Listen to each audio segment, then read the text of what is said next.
Welcome to Soft Bad Monkey, a safe space for savages. This podcast is comedy. We don't discriminate. We don't care about your race, religion, sexual orientation, or gender identity. We make fun of everyone equally. We are veterans, offensive by nature, so if there's kids in the car, turn us off. Seriously, I'll wait. We've evolved. It's still JD and Uncle Steve, but now we have Paulie. As for Jay, he's fluffing on man porn. We talk like we are in the team room, platoon space, or whatever you call it. We're meat eaters and knuckle draggers, so put on your fucking helmet because we're coming in hot. The militia belt, That's what I call the militia belt. And you know, and thank God, to me, it's the backbone of this country. The whole militia belt, because you think about it, you guys are prepared for, I don't want to say the inevitable, but whatever, you know, and you guys ensure that your constitutional rights aren't trampled on, even though they try. You know, think about it, because you're using us as a direct contradiction. Like, you know, we're fucking as an example of what not to be. Exactly, and we're like completely bone dried over here, man. If something was to kick off, man, it would be almost too easy to take over this fucking city. Get a full tank of gas. You come over to my house. Tank of gas. Oh yeah, no, you're coming to my house. I'm not talking about me individually. I'm talking about people in general. The city and the state, it's full of fucking. So you guys are really sacks. like once we get fucking overran, because we will, and we're at the ports and all this bullshit.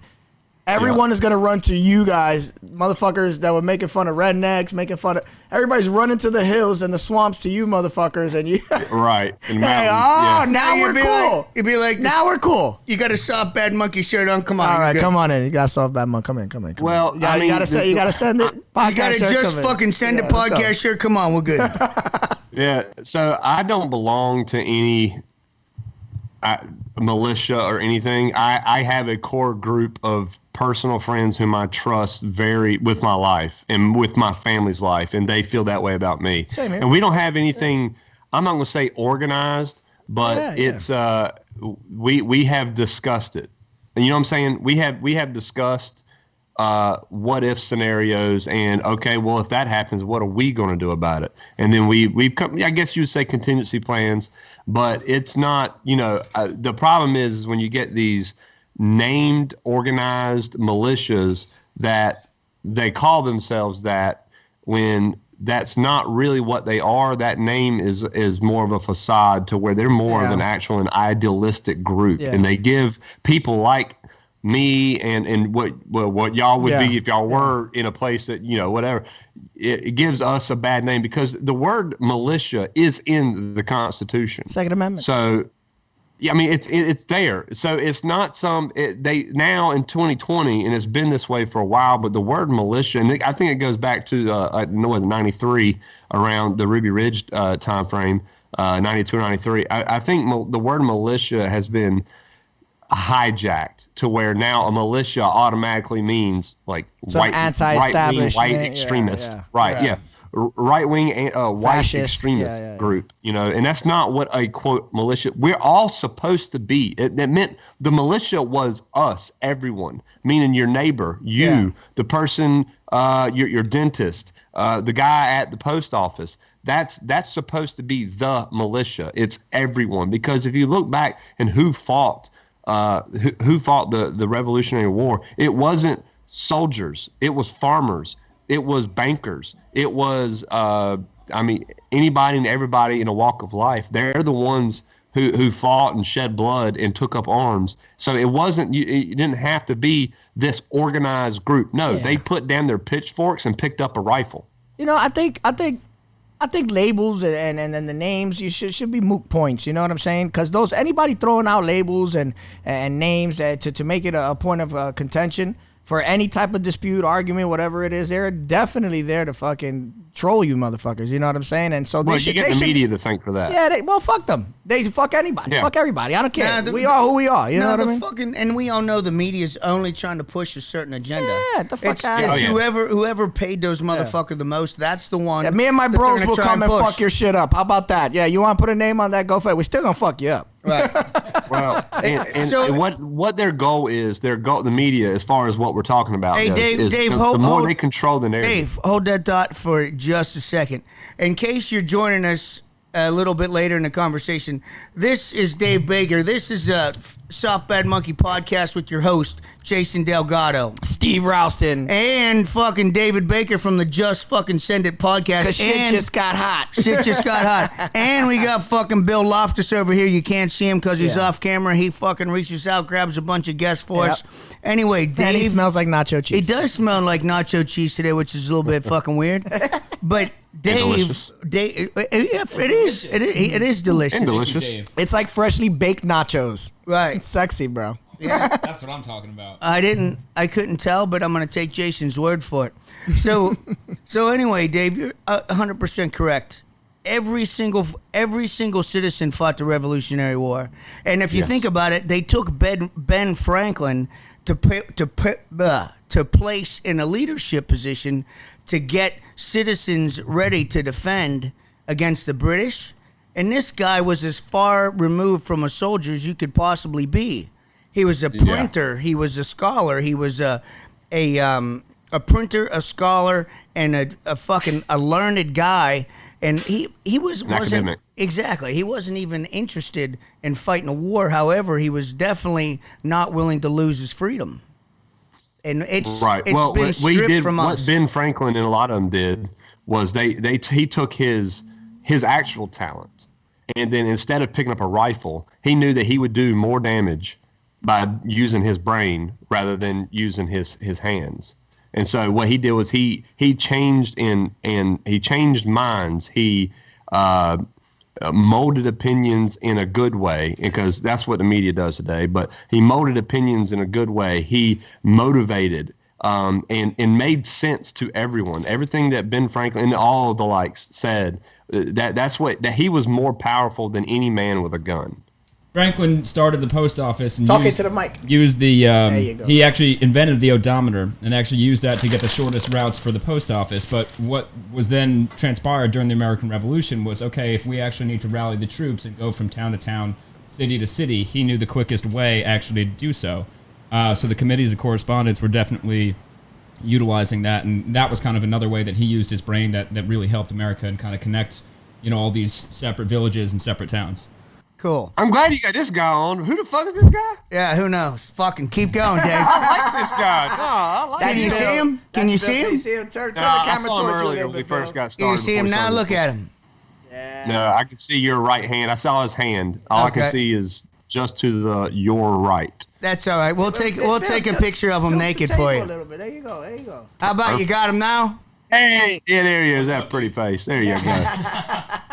No, I'm American history major, so that was definitely Talking to the mic. That was definitely something that I kind of mostly God focused on. damn it, was the Bill. revolution. Awesome major, by the way. Stop talking to the front of the fucking mic. That's your problem. The dot. Turn the dot towards you. Turn the dot. It's funny. My son's 5 years old. He just started kindergarten this year. And I picked him up from school the other day, and I don't remember what got us on the subject, on the conversation, and I told him, I was like, I said, Jax, what did you learn in school today? And he talked about math, numbers and stuff. I said, great. I said, the two subjects that you need to pay attention to and learn the most is math, because you'll use math every day of your life, and history, because knowing history is what molds the future. I said, you'll learn. I said, there's all types of maths. There's algebra, there's geometry, there's trig. I said, I use a lot of that when Daddy shoots. And I said, but the most important, in my opinion, son, is that your history, whether it be North Carolina history, whether it be U.S. history, whether it be world history, it is the most important thing that school can ever teach you. And it is the one thing that, more than anything, I want you to take from school, from kindergarten where you're at now all the way until you graduate.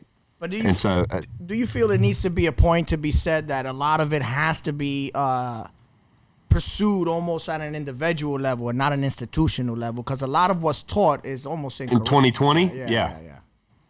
So I'm just, in 2020, absolutely. You got to let the kids know. You got to question everything. You know what I mean? Well, Investigate all. I've already told my wife. I said, when he gets in actual school age, whether it be, third grade on up, when they actually start learning these subjects. First week of school, I'm taking his books and I'm going to read every one of them. And I'm going to start highlighting stuff myself. And I'm going to take him when I know where he's at in a chapter of like what, in school that week or that month or whatever, I'm going to take him to it.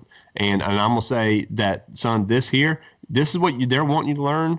This is your takeaway. Know this because you got to take a test. Yeah. I said, but I'm going to tell you, I'm gonna give you the actual truth on this, and this is what actually happened. This is exactly what you need to take from this, not what they're trying to push. Now, right now, he's in a private school, which is not going to be anything to worry about. But he's going to a public school next year.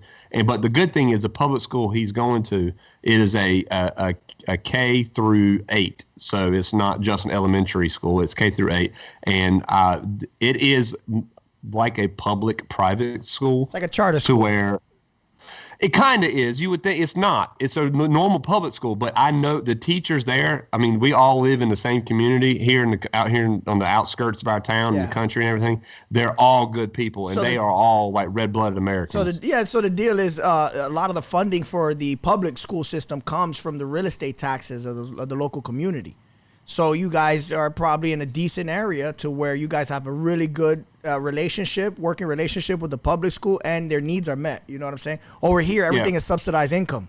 So no one really is owning over here. So the school systems are balls. That's why charter schools are super necessity over here, because they do the learning approach like a business. They hold the teachers accountable. Of course, yeah. See, where I live now, when I bought where I live now, I'm on 8 acres, and I've got nothing but corn and beans around me right now for about. Nice. And I got 8 acres in 180 acres right here around me. I'm in a rural area of my county, and I tell you what, the land here is fucking primo because everyone wants to be at that school. Damn, that's a good school. Is that the same town that you grew up in, Dave, or what? Yeah. Nice. Yeah. Well, legacy. He graduated high school, and then went to the Air Force, and then in the Air Force he got stationed close to his fucking hometown. So when he was done, 45 minutes from fucking home. Shut up. Yeah, get the fuck out of here. So then after that he comes back to his hometown and starts working on jets, right? Yeah, that's what I did. Yeah, so I knew when I was in high school, and I talked to Steve about this the other night. When I was in high school, I was in 9th grade, and when 9/11 happened. He was at home sick the fucking day when the birds went into the tower, and then he was home sick exactly 1 year later on the same day. Yeah, I watched the first 1 year memorial of 9/11, and I thought about it. I said, "Holy shit! I was homesick when it happened. I was sick." And then guess what? 3 days ago, I came down with some more bullshit. It's not corona, but I'm feeling a lot better now. Yeah, it's weird. It's not corona. It's the reefer. Yeah. Hey, listen, man. Jason. Listen, I'm gonna tell you. Nah, I'm good. I kill more people than arthritis.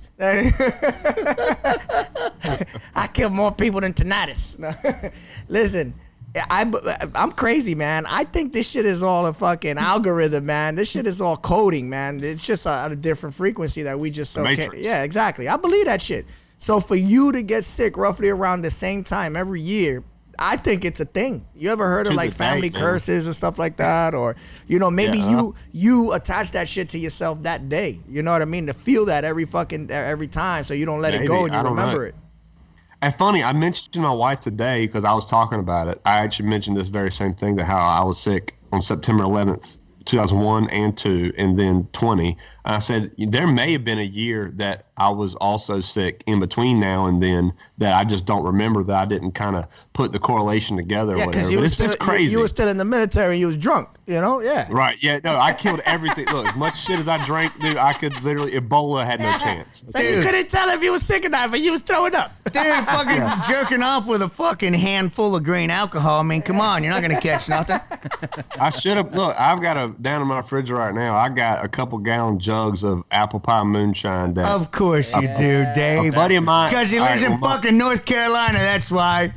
We are the king of moonshine for sure. I will go. I don't know. Dan Kulik is a bad motherfucker with the moonshine. No, too. Dude, Tattered Flag Brewery, Dan Kulik. Yeah. I had his apple pie. That shit was popping. But you know what? You're right. I will go to the mat with anybody on that. Hey, Popcorn Sutton was Maggie Valley, North Carolina. I mean, he is the most notorious moonshiner ever, and he's right here in the state. Yeah, they had the Moonshiner show on television, wasn't it?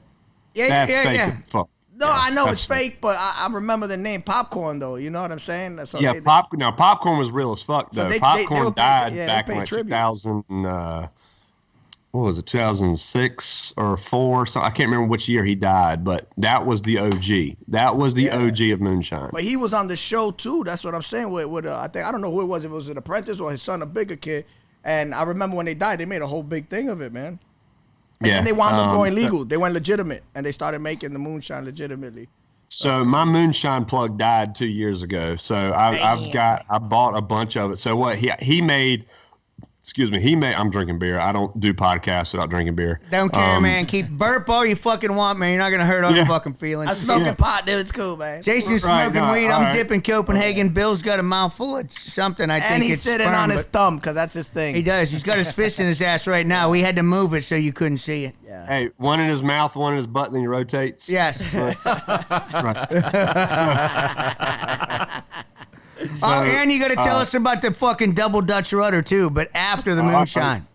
I'll tell you about that.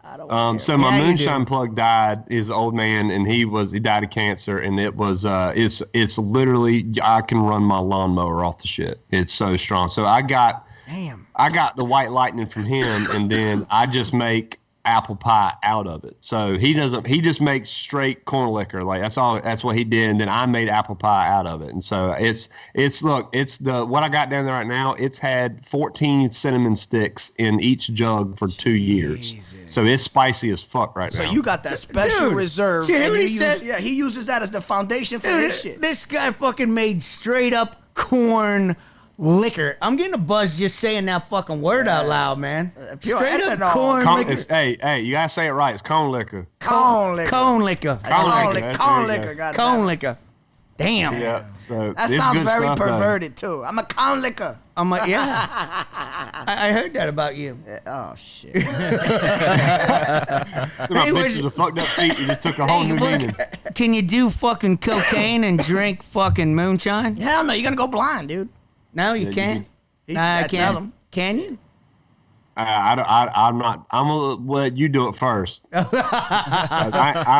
sounds like a solid no. That's a solid no. I like. He tried. He's like, you do it first, man. I'm good. Hey, I don't fuck with sugar sugar, man. So I'll drink the moonshine. I'll let y'all do the booger sugar.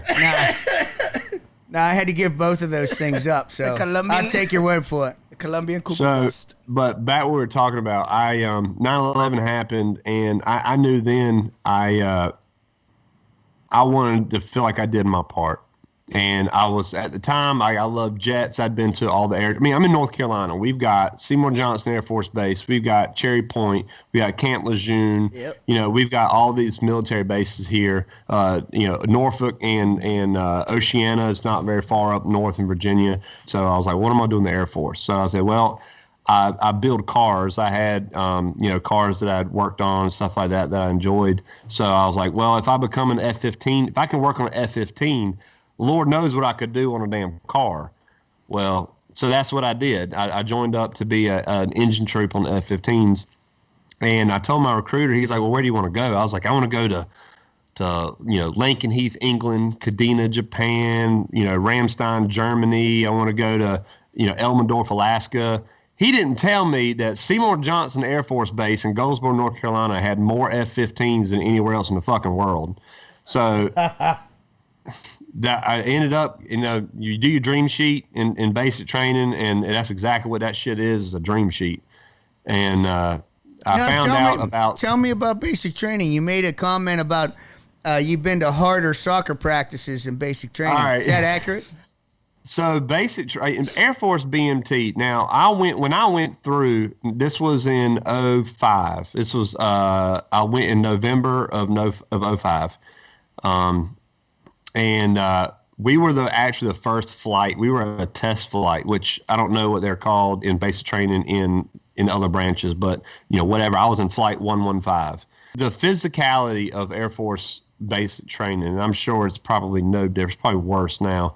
I've had by worse, I mean easier. I've had harder soccer practices than what the physical demands were in Air Force. In fact, right around graduation time, I ran the mile and a half, which is one of the requisites or whatever for your time. I ran the mile and a half in 9 flat with a sprained ankle.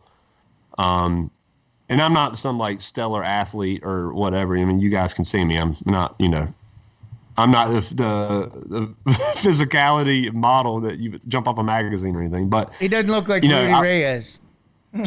No, I do not like Rudy Reyes at all. Not a bit. I never will, unfortunately. Now all of us actually masturbate to his photograph frequently. He is a sexy bastard. I will say he is. Love that guy. No homo, but he is a sexy bastard. I know. I'm thinking about a girl when I'm ejaculating.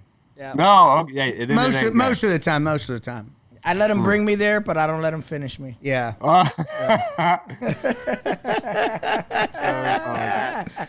Yeah, the Air Force basic training was like the physicality was a joke. But I mean, just the stereotypical of all the branches. Air Force, they typically want the thinking folks. You know what I'm saying? And now I will say there's plenty of fucking, window licking retards in the Air Force. But they're all ammo troops. Damn. But they, sorry guys. That's personal experience. Me working on F-15s. I felt that shit. I was like, dang. They're all ammo troops. But it's funny. They're the guys that are loading bombs on the aircraft, and they're sorry guys. They're the dumbest people on the planet. That's all right. I don't. Got to carry heavy shit, man. We don't need you to be smart. Just fucking put the bombs right there. As long as the bomb is exactly. Shut up. You too smart to do that shit, right? So you can't. He's fixing the jets. Right? He ain't loading no bomb. Don't talk about my babies like that. But they did the little mind games, mental stuff, and all that stuff, and then they'd weed out people. Like we had a kid. I'm not gonna say his name. Not that he's listening. I don't even know if he's still alive, but he tried to commit suicide twice. That's fucked up. So he's a double loser. Dude, oh my God. He fucked up suicide twice. I mean, come on. If you looked at him, you'd be like, you went to BMT anywhere? Like, Air Force makes sense, but just the fact that you even went to even Air Force BMT. So we were all lined up about to go in formation in our dorm room in the barracks, about to go out to PT. And the blue rope is a guy who's kind of ahead of all of the TIs, the technical instructors, our DIs, right? They, he came in, and I don't know what the fuck happened to him that day, but he came in and said, somebody's going back in time today. What's that and mean? We were like, oh, fuck. He's like, we get recycled to another flight and start BMT all over again. I thought he was going to kick the shit out of somebody into last week. Back in time? Yeah. That's a lot cooler. Yeah, I was like, oh, somebody's going to get hurt. Some Doc Brown shit. No. Somebody's getting fucked up. Yeah. No, I guess not.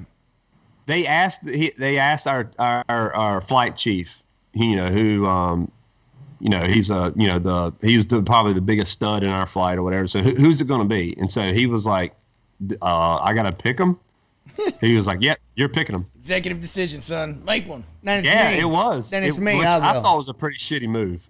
And, he had to feel like shit given what happened afterwards. But he was like, well, and I don't remember the kid's name because he's that forgettable. But he pointed at him and said, well, he smells like shit all the time and doesn't ever want to fucking shower. He's scared of going to shower.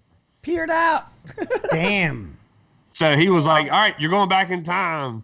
And he said, pack your shit. Because you smell like shit. Yeah, because you smell like shit, right. So we all went to PT. And so when we get done with PT and we're all lined up in formation in front of the barracks, and we're right below like a window of our barracks. Our barracks on the second floor. And all of a sudden, the window's open. All of a sudden, a fucking vacuum cleaner comes flying out of the window. But you can see the cord is still staying up like this, but the vacuum cleaner comes down, and the cord was long enough, the vacuum cleaner hits the ground with slack in it still. So you can see what I'm doing with my headset cord. And we see this motherfucker standing at the window with the shit tied around his neck. And oh my God, my TI went up there and gave him the 3rd fucking degree. And I mean, we could hear it from downstairs outside. Like she was, and there's a woman, this was about a 5'9" black woman who, I swear to God, she was the most ghetto, hardcore, like from the hood. I love her. I love her already. She was Tell me she had giant breasts. No. Giant. Gold teeth. She had gold teeth. Giant breasts and gold teeth. Fuck yeah. Gold teeth. And a tattoo on her face. She had to have a tattoo. Say yes, Dave. Just say yes, Dave. Steve. She had 3 teardrops. Your bone is showing. Jesus. Right.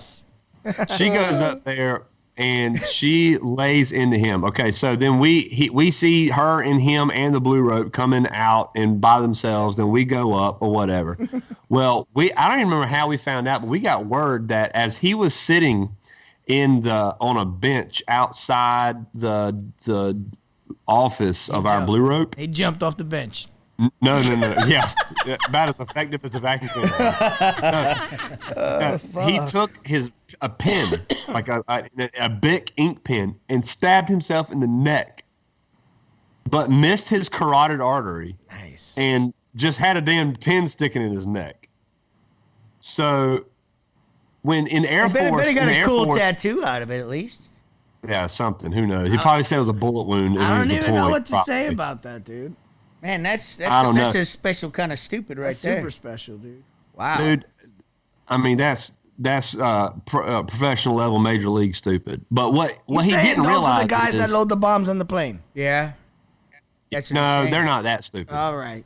So I'm over line now. Great. I'm out of line. I'm overboard. That's what I heard. No, I got you back. That's my story, and I'm sticking to it. These guys tried to hang themselves with a motherfucking vacuum cleaner, and that didn't work, so he stabbed himself in the neck with a pen. But even the vacuum cleaner and the cord, like, I don't know. The vacuum cleaner is going to generate enough power to break your neck. Fucking mechanics of that work. The vacuum cleaner weighs like, what, 20 pounds? What kind of knot did they have around the vacuum cleaner? Yeah, but how's it going to break your neck? It ain't going to break your neck. I don't know.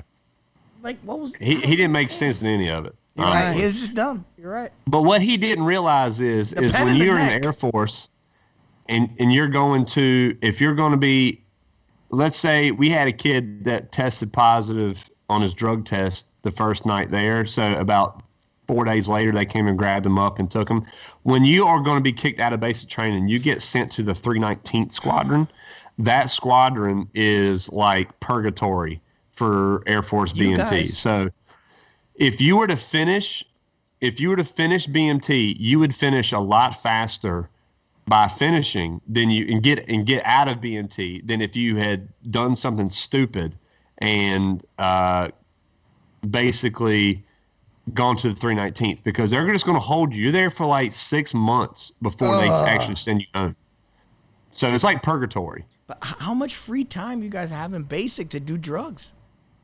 Dude, no. He did drugs between on the way his flight from out of MEPS to San Antonio, Texas. One last y'all. Damn. Right, yeah. Damn, they burned him down for it. That's fucked up. That motherfucker he was proud of that bag because he was sure that was to be his last one. Nope. No, he had somebody exhaling cocaine in his rectum or something like that. You know, it was something fucked up. Who fucking knows? He was booty and yo. Ooh, no. That's a much better story. Anyway, so I finished BMT. Right. And I go to my tech school, which was in Wichita Falls, Texas, at Shepherd Air Force Base. Which, if you are at Shepherd or if you live in Wichita Falls, I'm sorry, but Wichita Falls is literally the armpit of the country. No, I said North Carolina was that. But Jacksonville, North Carolina. I didn't like that place. Jacksonville's bad, but at least there's shit to do around Jacksonville. Yeah, you're right. Shepherd, we had to drive 2.5 hours to Dallas to go do anything. Like 3 hours.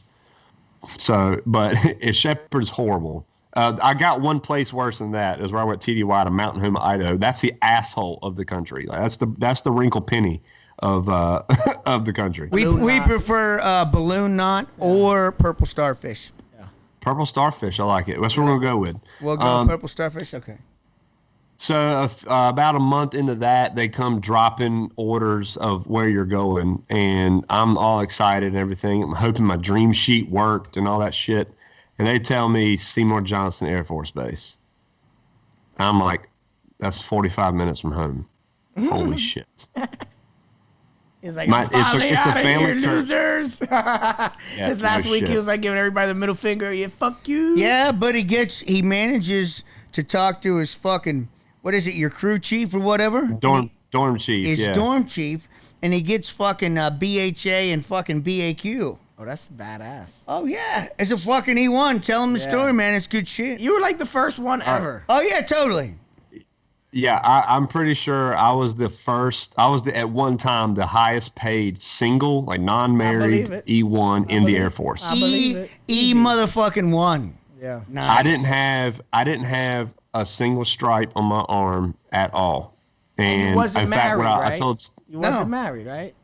But he told the guy he was definitely going to get married. He didn't say when. Yeah, he just said, I'm definitely going to get married. Well, the only and reason he's like, okay, we'll give you VHA, BAQ. Well, the only reason I say that is because in the Marine Corps, You got to prove it. yeah, but you gotta either be married Air or Force. E5. Air Force. Air Force. Damn. Yeah. Son. All right. Well, no. It's the same way in the Air Force. No, it's just the fact that they jumped the gun. I kind of took advantage of an opportunity. So I knew that they were short. I knew they were short on dorm rooms. Oh, nice. They must have had I told the dorm chief there. I was like, look, I'm from this area. I'm from Greenville, which, mind you, all Marines from Camp Lejeune and Cherry Point, and all airmen from all the airmen from Seymour Johnson would come to Greenville because we had a really big party scene because of East Carolina University. Our clubs and bars were huge, so they knew that what Greenville was. It's only 45 minutes away anyway. And I told them, I was like, look, I'm either going to move out. You can give me a dorm room, but it's going to look exactly right now in 6 months, me not in it, or I'm going to get married anyway soon, which I wasn't, but I was like, I'm going to get married anyway. Y'all can go ahead and write me BAH and BAS, which is our housing allowance and food allowance. I said, y'all can write me that, and then, I'm getting married anyway, so don't worry about it. And then they were like, okay, cool, boom, stroke the pen. And then once it's in, they don't know a difference or anything when looking at in financials or whatever. So I was, and when senior airmen in my shop found out, which is E4s, they've been in the dorms, that still live in the dorms. They were fucking livid at me. Haters. That exactly what there was. Is that Seymour Johnson's the one who's got the hotel, the little motel across the main gate, right? It's like a little. I don't know if it's you guys got a golf course, a big golf course, right? No, Seymour Johnson. That's like a urologist on fucking Southport. Seymour Butts. Seymour Johnson. No, I've been there before, but I can't remember if that was the one I stood at. Where I went on this casino boat cruise. And I wound up banging the bartender, and she was like, nice. She saw a lot of Johnson. No, dude, she saw a lot of Jason's Johnson. Dude, I was like 24, miles and Johnson. she was 46. So Hundreds of miles of Johnson. Yeah, dude, she had Arby's roast beef. Yeah. Oh, did she? Yeah. She had some meat curtains hanging. Yeah, and I put it in her cornhole. It was nice. Nice. With a little wizard sleeve going on. Yeah. That was the anal sex reference. If you didn't catch it. Yeah. She's like, let me draw my meat curtains. Let some sunshine in. And then she said, no, not on my... It's all right. It's only going to be a half hour. Yeah, that was your base. No, sorry. It's only going to be a half hour. You'll be fine. Be the best 30 seconds of your life. Exactly. Just push like you're pooping, baby. You'll be okay. Just hold your breath. Lord. Hold your breath. It'll be fine. That was Steve's line. So I started off my career at Seymour Johnson a little rough, I guess. My first week, first, like I said, people were saluting me because they didn't know, they hadn't seen an E1 in forever. So they didn't see stripes. They didn't see stripes, so they figured they just couldn't see my butter bar on my collar. So they were saluting me. I was like, saluting back because I didn't know what to do. I was fucking new. I didn't know. And so then they saw that I was an E1. They're like, hey, what the fuck? Why you salute me? I was like, I didn't know you saluted me first. fucking Baker was like, this Air Force shit is easy, man. This is dumb, man. This motherfucker go to the officer nightclub and shit. Plays pool with them. I ain't do that shit. I knew better than that. Getting his balls waxed at the officers club. Yeah. Oh man, that did it awesome. But so my first week, so only one person, like, was, I guess you'd say, befriended me. Like, hey, I'm this now. Where are you from? Da da da. Hey, you want to go to lunch today? You know, because I worked in the back shop. So basically, the back shop was whenever they pulled engines out of the F-15s. Damn. And it needed one thing or another, whether it be something that required the engine to be pulled out, or whether it be an engine change or something big. We were like the shop that would break down the entire engine, put it all back together, send it out the door, right? Shit. So it's kind of like it was kind of like working at, you know, any factory type thing. It wasn't a very big military vibe until they wanted to pull that card, and then it was. Yeah, that's only when y'all fucked whatever. up. When y'all fucked up, then they're like, all right, shave your beards. Wait, we was supposed to shave anyway. But basically, I saw that a lot. But so his name was Airman Dickey, James Dickey. Cool dude, but he was skating on thin ice anyway because he had a DUI, and some other. He was kind of like you need to start drinking a Pilsner. It's lighter. Yeah, no kidding. And he was kind of like a problem child in the shop, I guess you'd want to call him or whatever. But hey, I didn't know, and he was the first person to, you know, talk to me like a person rather than, you know, a pissant, you know. And so week one, you know, we'd go to lunch and all that shit, and you know, whatever. He'd kind of show me the ropes of the shop and everything and around the base, and I didn't know anything. And every Friday, they had a safety brief. So we'd all go into the break room. And then, mind you, this was my first safety brief. So he said, hey, let's grab some chairs out of the crew chief's desk, some roll-around chairs, and bring them in there so we got somewhere to sit down, because they're basically fitting, you know, 10 pounds of shit into a 5-pound bag with all the troops that are in there, all the airmen that are in there. So we grabbed chairs or whatever, and we had office chairs. We're sitting down, and he said he had to take a piss. He said, save my seat. I was like, all right, cool, whatever. So I put my feet in the seat. Well, this even greater dick bag than him, named Airman Hall, fat fuck, who was probably, I think he ended up getting kicked out because he was just such a fat fuck. He saw and pounced on the opportunity. So he told me to move my feet so he'd have the chair. And I was like, nah, I'm saving this for Dickie. And he was like, no, to move your feet. And I was like, no, I'm not going to. So he jumped up like this and just sat down like on my feet. His fat fucking ass about broke my ankles. And then I was like, that was a dick move, you piece of shit. You know, and whatever, and just pulled my feet out from under him. When Dickie came back in, he's like, yo, what the hell, dude? I was like, this fucking son of a bitch just about broke my legs jumping on his fat ass. And so Dickie goes up to him and said, hey, that was my chair. Baker here was saving it for me. He said, well, you weren't here, so get the fuck over it. And then so he stood up, and so they're nose to nose. And me with that fresh basic training / tech school mentality of your wingman, look out for your wingman, all this shit. I knew that Dickie was skating on thin ice because other people had like warned me about him or whatever. You know, don't hang out with him, all this shit. And so I was going to get in the middle of it, you know, and be like, hey, look, y'all chill the fuck out, chill out, whatever. And then Harl pushed me into a wall.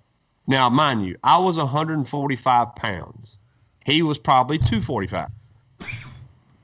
And I blanked because when I guess came to, I had 4 staff sergeants, E5s, on top of me in my chair, like up against the wall. And I'm like, what? You know, I saw red, and see, like I apparently fed this motherfucker a right hook, and which it didn't probably do much. I mean, it busted his lip a little bit, but it didn't like knock him out. He's twice my weight, and fat fuck. But anyway, so Come to find out, I didn't have a supervisor yet. I did not have a direct supervisor assigned to me yet. I had then my first supervisor was Staff Sergeant Ventura, and he stepped up and became an awesome supervisor to me. Well, after he had been my supervisor for about a year, he recollected back to my first week. He said, "Hey, you remember that fight you got in?" I said, "Well, barely, but yeah, I know what you're talking about." He was like, that day, that afternoon in the office, we had a meeting in the office. I was like, "Who's we?" He said, "Everyone who matters." And I was like, "Uh-oh." He said, "Yeah, they were all talking about getting you kicked out of the Air Force because like it was your first week and you already had a fight. They were like going to nip it in the bud and get this, crazy motherfucker out of here." Until I stepped up and said, "No, I'm gonna take him under my wing. I'll be his supervisor and I'll make sure he's straight." And I was like, "Dude, first of all, that's shitty as fuck because they didn't take into account what the hell happened. Second of all, that's badass, dude. I appreciate that because no one wants to get kicked out, and especially under those circumstances, because that shit'll follow you for the rest of your life." And so, and I was like, "Dude, that's fucking badass." And then he was a real smart dude. He ended up becoming commissioned, which is hard as fuck in the Air Force. Like, you're better off going in the Air Force from college with a 4-year degree and going to officer training school than you are being enlisted. And I don't give a shit if you get a damn PhD. It's hard as shit to get commissioned once you're enlisted. And he did it, and he's a fucking fighter pilot now. Good for him, that's man. badass, That's man. solid. He's a dude. I'm telling you, Eddie V, which I doubt he's listening, but Eddie V, if you're fucking listening to this shit, dude, you're my goddamn hero. And I love you, dude. Nice. Badass, man. Fighter pilot. Hopefully he's fucking smoking moose right now. Dude, he's got a Dude, big that would dick, be dude. gangster. Fighter pilots and motherfuckers ride around like this. Dude, well, look, when he got commissioned, that was in like the 2007 time frame. So he got some. Yeah. I mean, that time in the war, dude, Dropping that motherfucker got fucking warheads on foreheads, bitches. Yeah, that was our motto, dude. Warheads on foreheads. So, I wanted a little bit of a change. So I volunteered, which is rare. I volunteered to go to the flight line, which a flight line is out where the actual jets. So I'm working on the engines while in the jet. And we also ran jets. Once we did engine changes and stuff like that, we'd get engine qualified to where, the jets would be chalked up and we would run the engines out on the tarmac and everything just to do like an ops check or whatnot. And that was cool. And then, but it came down, I was about a year out, a little bit more than a year out. And it came down, so honor guard. They kind of go around to every section on the base, and they want troops from everywhere to go and be a part of honor guard. And I would see guys that were either in my shop or on the flight line or just around base that I knew were honor guard. They looked fucking shit hot. Like their uniforms were absolute shit hot. And I would see them come back from honor guard, and they were like a whole new person. I was like, dude, I want to do that. So yeah, I raised my hand like, I'll fucking do honor guard. That sounds badass. And that was honestly the most rewarding part of my career because working on the jets. I mean, once you see them fly off, you don't really know what happens after that. Yeah. But in honor guard, I learned that I immediately got to see the results of what I was doing in the military with the, next of kin. And then, sometimes, I've done over 100 funerals, and then I did colors details for professional hockey games, parades, MMA fights, all kind of stuff like that. And, I saw, especially with the funerals, I saw directly right then of what impact that I would, my job had on people. And, sometimes in funerals, especially, that's the only version of the military that someone may ever see. They don't see they're not on base. They don't see what a military base is like. They don't go to, theater and see what a deployment is like and see what we do. But what they do see is when they have maybe an uncle or maybe their husband that dies, and the honor guard that does their military honors, they see that. And, you know, I mean, I've got stories on stories of military funerals we did that would blow your fucking mind. But it was awesome. It was the most rewarding part of my career. And it's normally a 6-month stint. And I volunteered to stay the extra 6 months because I knew my end of enlistment was coming up. And, you know, I knew I was going to take over the family business after that. I was seeing dollar signs at that point. But it, the honor guard was absolutely awesome. It was your passion. You got to find a way in first off through chance, and then once you were in, you were like, you know what? I like this. I really enjoy this. Let me stick with this. It really was. And actually, there's a detachment from Air Force, like actual all of Air Force Honor Guard. What you see at they're stationed at Andrews Air Force Base. What you see at Arlington Cemetery or anything congressional, that's what's considered Air Force Honor Guard. They actually have a detachment that goes around to bases all over the country and basically sees how each base, how their base honor guard is performing, gives them pointers and tips and all that stuff. But that's also one of the other parts of their job is for recruitment. And I actually had that when they spent a week with us, and they asked me like, "Hey, look, are you interested in being an Air Force Honor Guard? Because we actually have the ability, no matter what your AFSC, which is our MOS, is what we call it, is AFSC. No matter what that is or what your orders are, we can override that and we can take you back with us to Andrews, and you could be Air Force Honor Guard and do military funerals at Arlington or all that stuff." And so I was like, man, if I had been doing this like a year ago, the answer would be fuck yeah.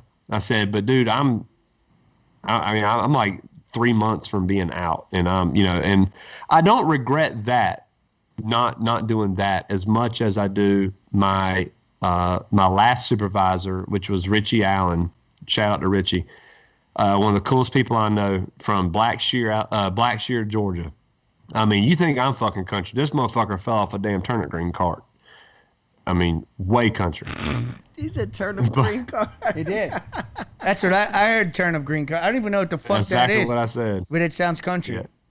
So when I was in honor guard, he left our shop or where we worked at or whatever and went and cross-trained. He was in his window of, you got a window in time in the Air Force of when, if you want to move jobs, like depending on the job you're in, if you're like X job, you may not ever get a window because it's what's considered a critically manned field. And they may be like, nah, ain't nobody leaving this shit because we need people in this job. But ours wasn't critically manned because there's so many people doing it. But you have a window of time to where you can cross-train into another job and have another AFSC. And he went into TAC-P, which I know both of you guys know what TAC-P is.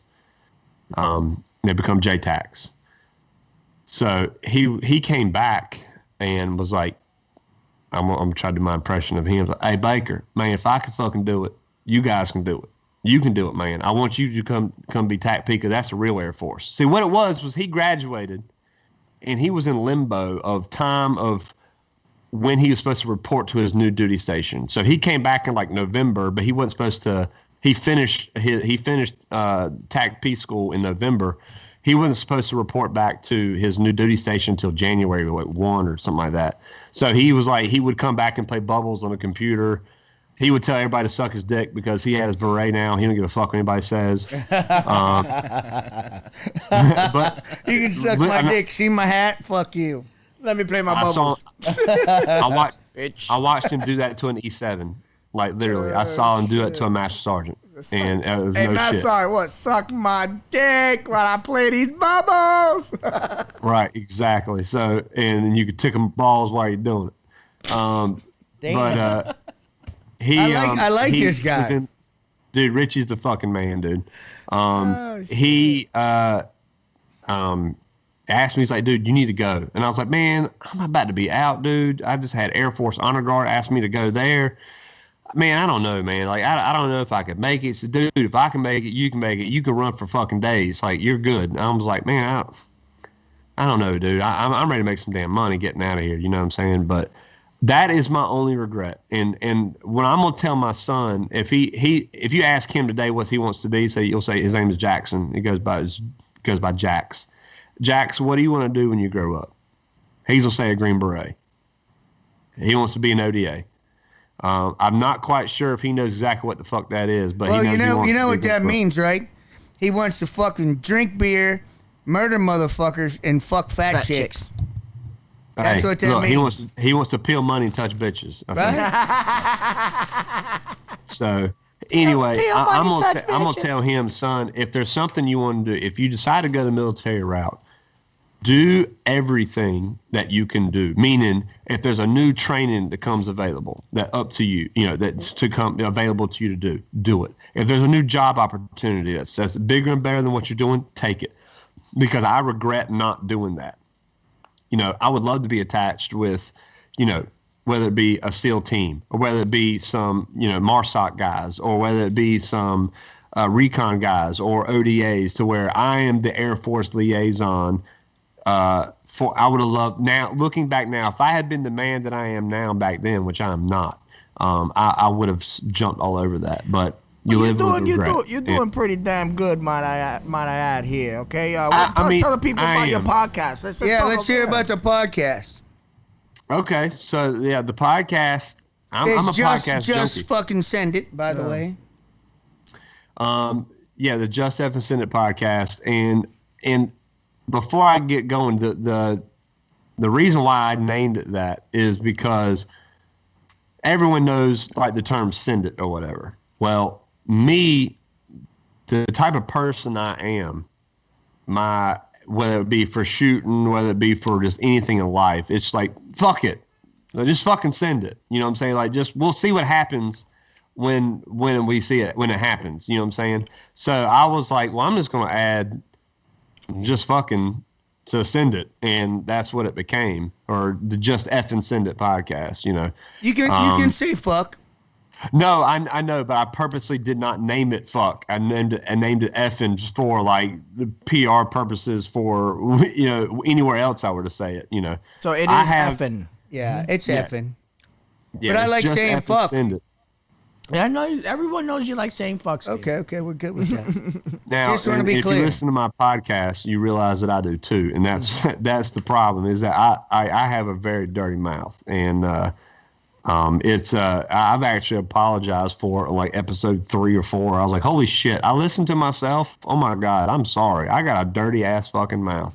and I kept getting feedback like, dude, no, don't apologize. Like just roll. Who do you think is listening to you? Other dirty motherfuckers. They love this shit. They're like, oh yeah, you heard he said about the cream pie, baby. You remember we was talking about the cream pie? Oh God, you dirty bastards. I think I've got the biggest. Maybe you guys taught me on that, but I think I've got the biggest pile of degenerates listening to my podcast, and I fucking love them. I love all of them. Yeah, I've got the best listeners, guys. I have. Yeah, maybe I'm not big enough to have haters yet, but I have yet to have like anything negative at all, or even like constructive criticism. It's been, dude, you keep rolling because what you're doing is fucking killing it. I'm like, man, I don't know, man. I don't know. The good thing is, and this is where we're going towards media anyway. People already know that fucking news lies to us, networks lie to us. So we have the internet. Internet is like our way of fucking communicating with each other without the middleman. Middleman gets to eavesdrop in, sure, and try to affect change from that aspect, but not from directly receiving and sending the message. So this is the new entertainment. Us online talking. It is. And the truth is, if you don't like it, you don't got to tune in. But then when you look at the numbers and you see it, you're right. This is not 20,000 people that had nothing else to watch on Channel 11, just this. This is 20,000, 11,000 people that like me. Yeah. And if they wouldn't be counted if they didn't, it's not like what we grew up with broadcasting and shit like that. Like, damn, it's like, in other words, you have an opinion because it's all you fucking have. It's all you're forced to watch. So you're like, God, I hate Carol Brady. She has big horse teeth. You know what I'm saying? So yeah, well, that's exactly what you're getting when you listen to mine is opinion, because I don't shy away from it. You can't cancel me. I am the least worried about being fucking canceled. You can't cancel me because I ain't shit to begin with. You can't fucking cancel me. You can't quit me, girl. And dude, even when you do get the negative feedback, don't waste a fucking second on that shit, bro. Just fucking block those motherfuckers.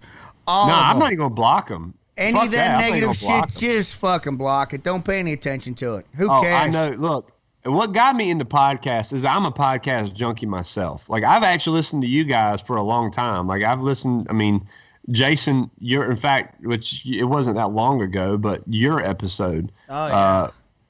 The story. We all fucking cried during that episode. Shit. Dude, look, that's what I'm getting to, man, is when you told the story about when you were 5 and witnessed your uncle, getting murdered in front of you.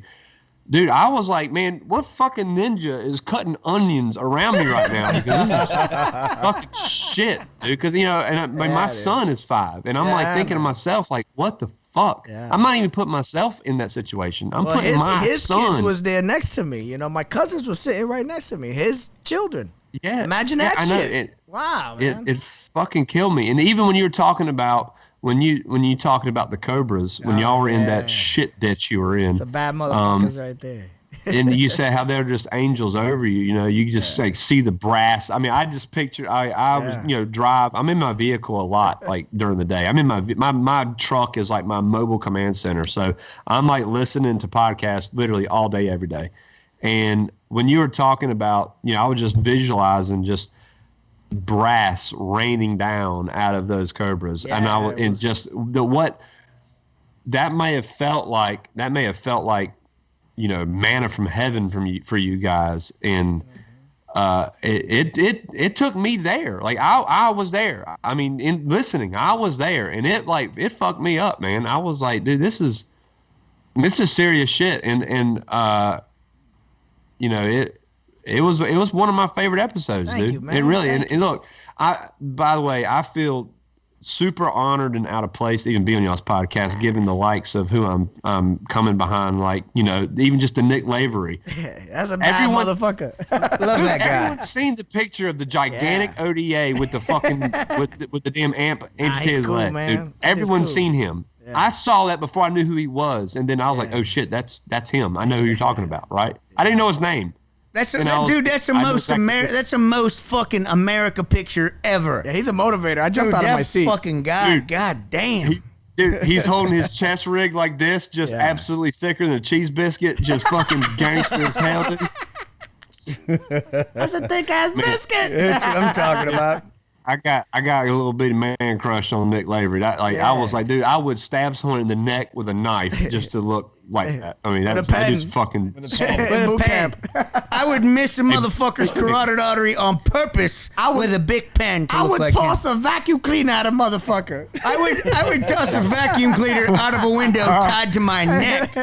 Tied to my nutsack to look like him. So like with me telling that story, honestly, if everyone it was an emotional one because I don't really talk about it at all. I think that was like the first time I talked about it, except in the book. I smoke weed. It's not Corona. It's not the Rona. It's the reefer.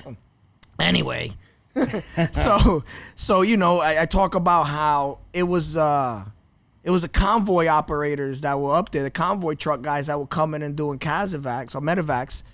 From that fucking ambush point because we already got tied up the north. Yeah, supply trucks. Mail truck dudes, man. And they were coming out to snatch fucking, the injured out of there, getting tagged on the way there. And then, we're what they were saying there, right?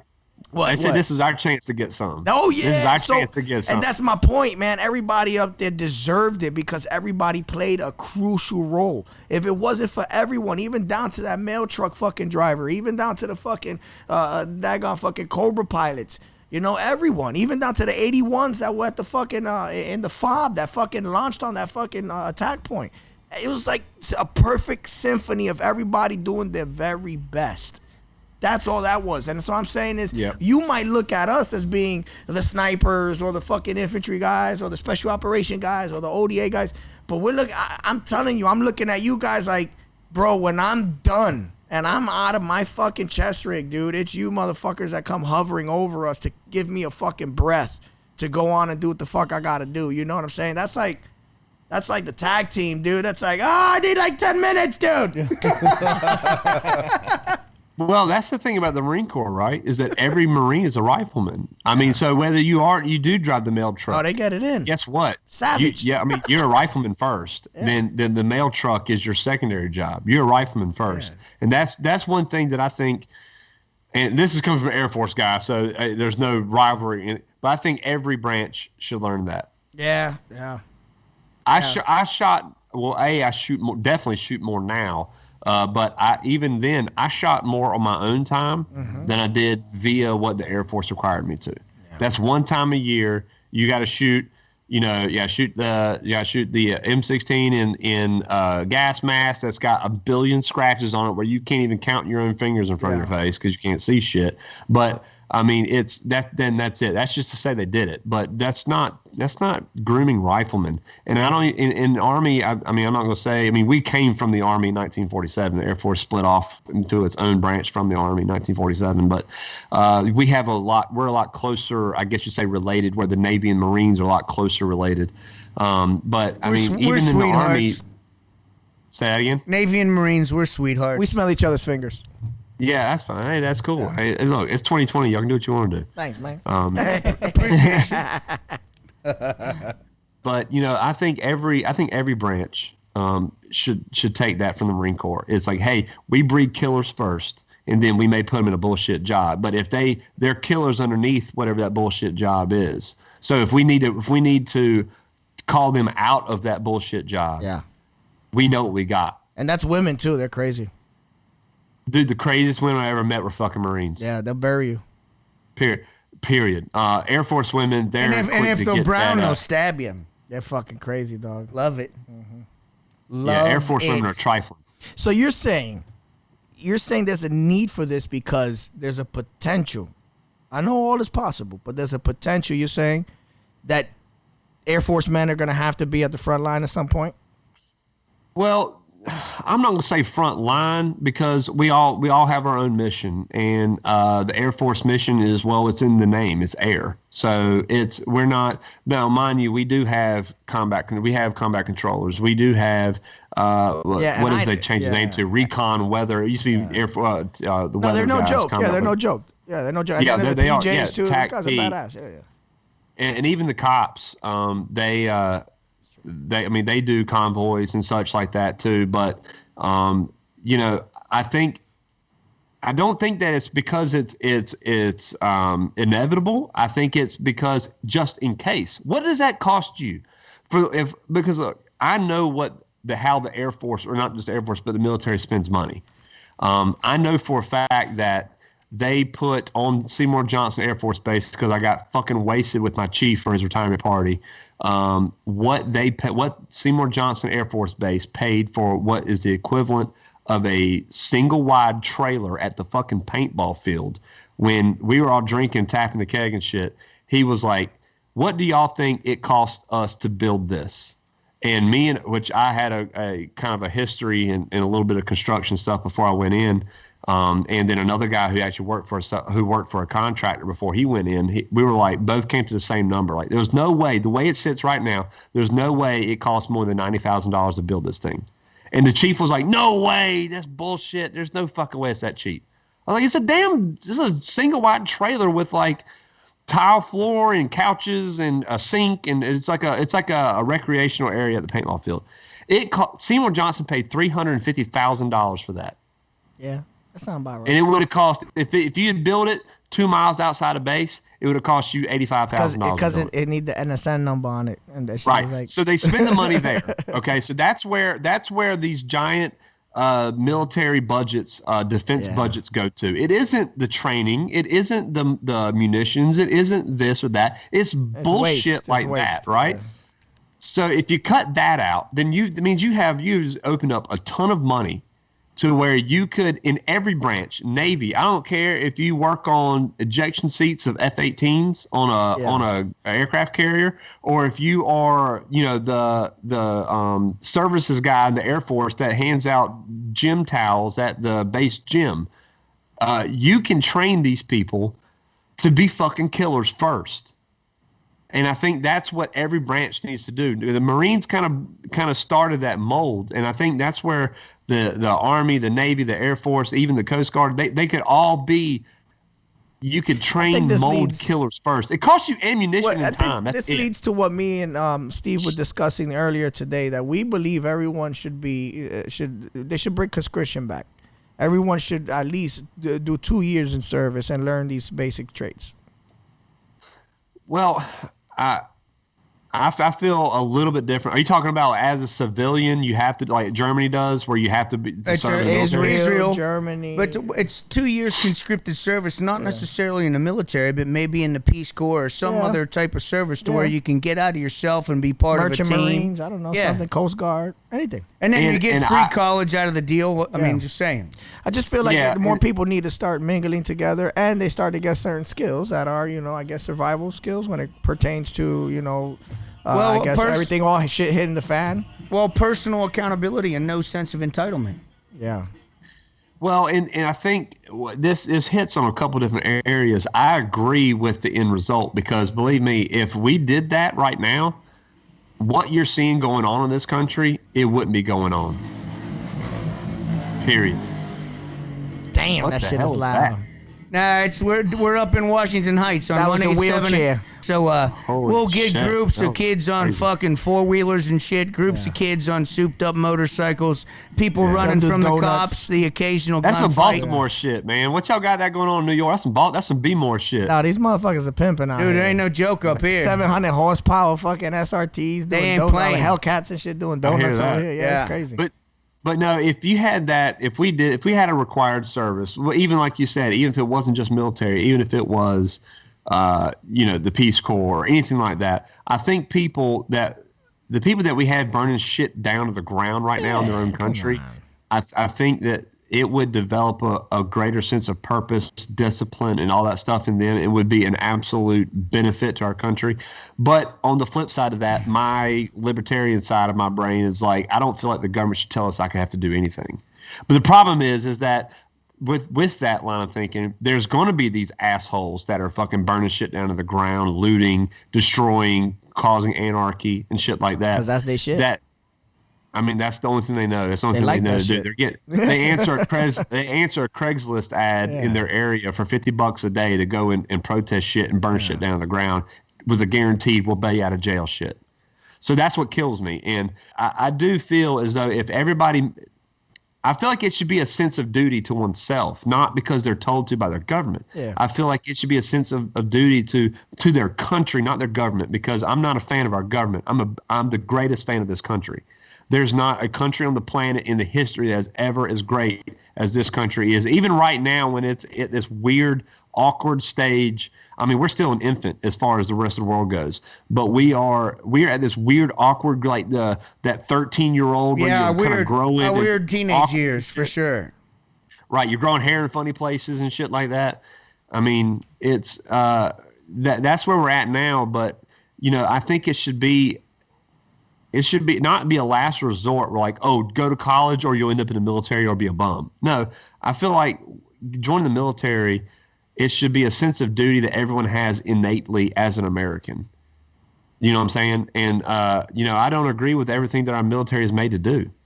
But at the same time, I agree wholeheartedly with our troops and our military. I think, I feel like the regimentation is what's needed. Because it's like being institutionalized in a prison or in the military. Either way, you understand that, the world doesn't revolve around you. And I think it's understanding that things need to be on a certain timeline. And, granted, when you're on your own fucking time and you make your own money, you could do that. But when you're on other people's time, it's a courtesy and all that. And it's almost like a harping on these rules and this discipline. And it also teach you things like, hygiene, fucking, health and fitness and shit like that. How to fucking wash your clothes, how to wash your ass, how to take care of your shit. Yeah. Yeah, send them on to Ranger School for a fucking month and see how it happens. 72 days, 72-day hunger strike, man. That's what Ranger School is. Yeah. That's a long time. But, yeah, it is a long time. It's crazy. I mean, we're at a weird point in our history right now. And I wonder what in 50, 60, 70 years from now, what history's going to say about today. Are they going to tell the truth of what's going on? Are they going to paint some picture that's a falsehood? You know what I'm saying? You know what it's going to sound like? It's going to sound like, you remember that time them fucking pussies try to normalize fucking children? And we cut all their heads off? Well, I agree.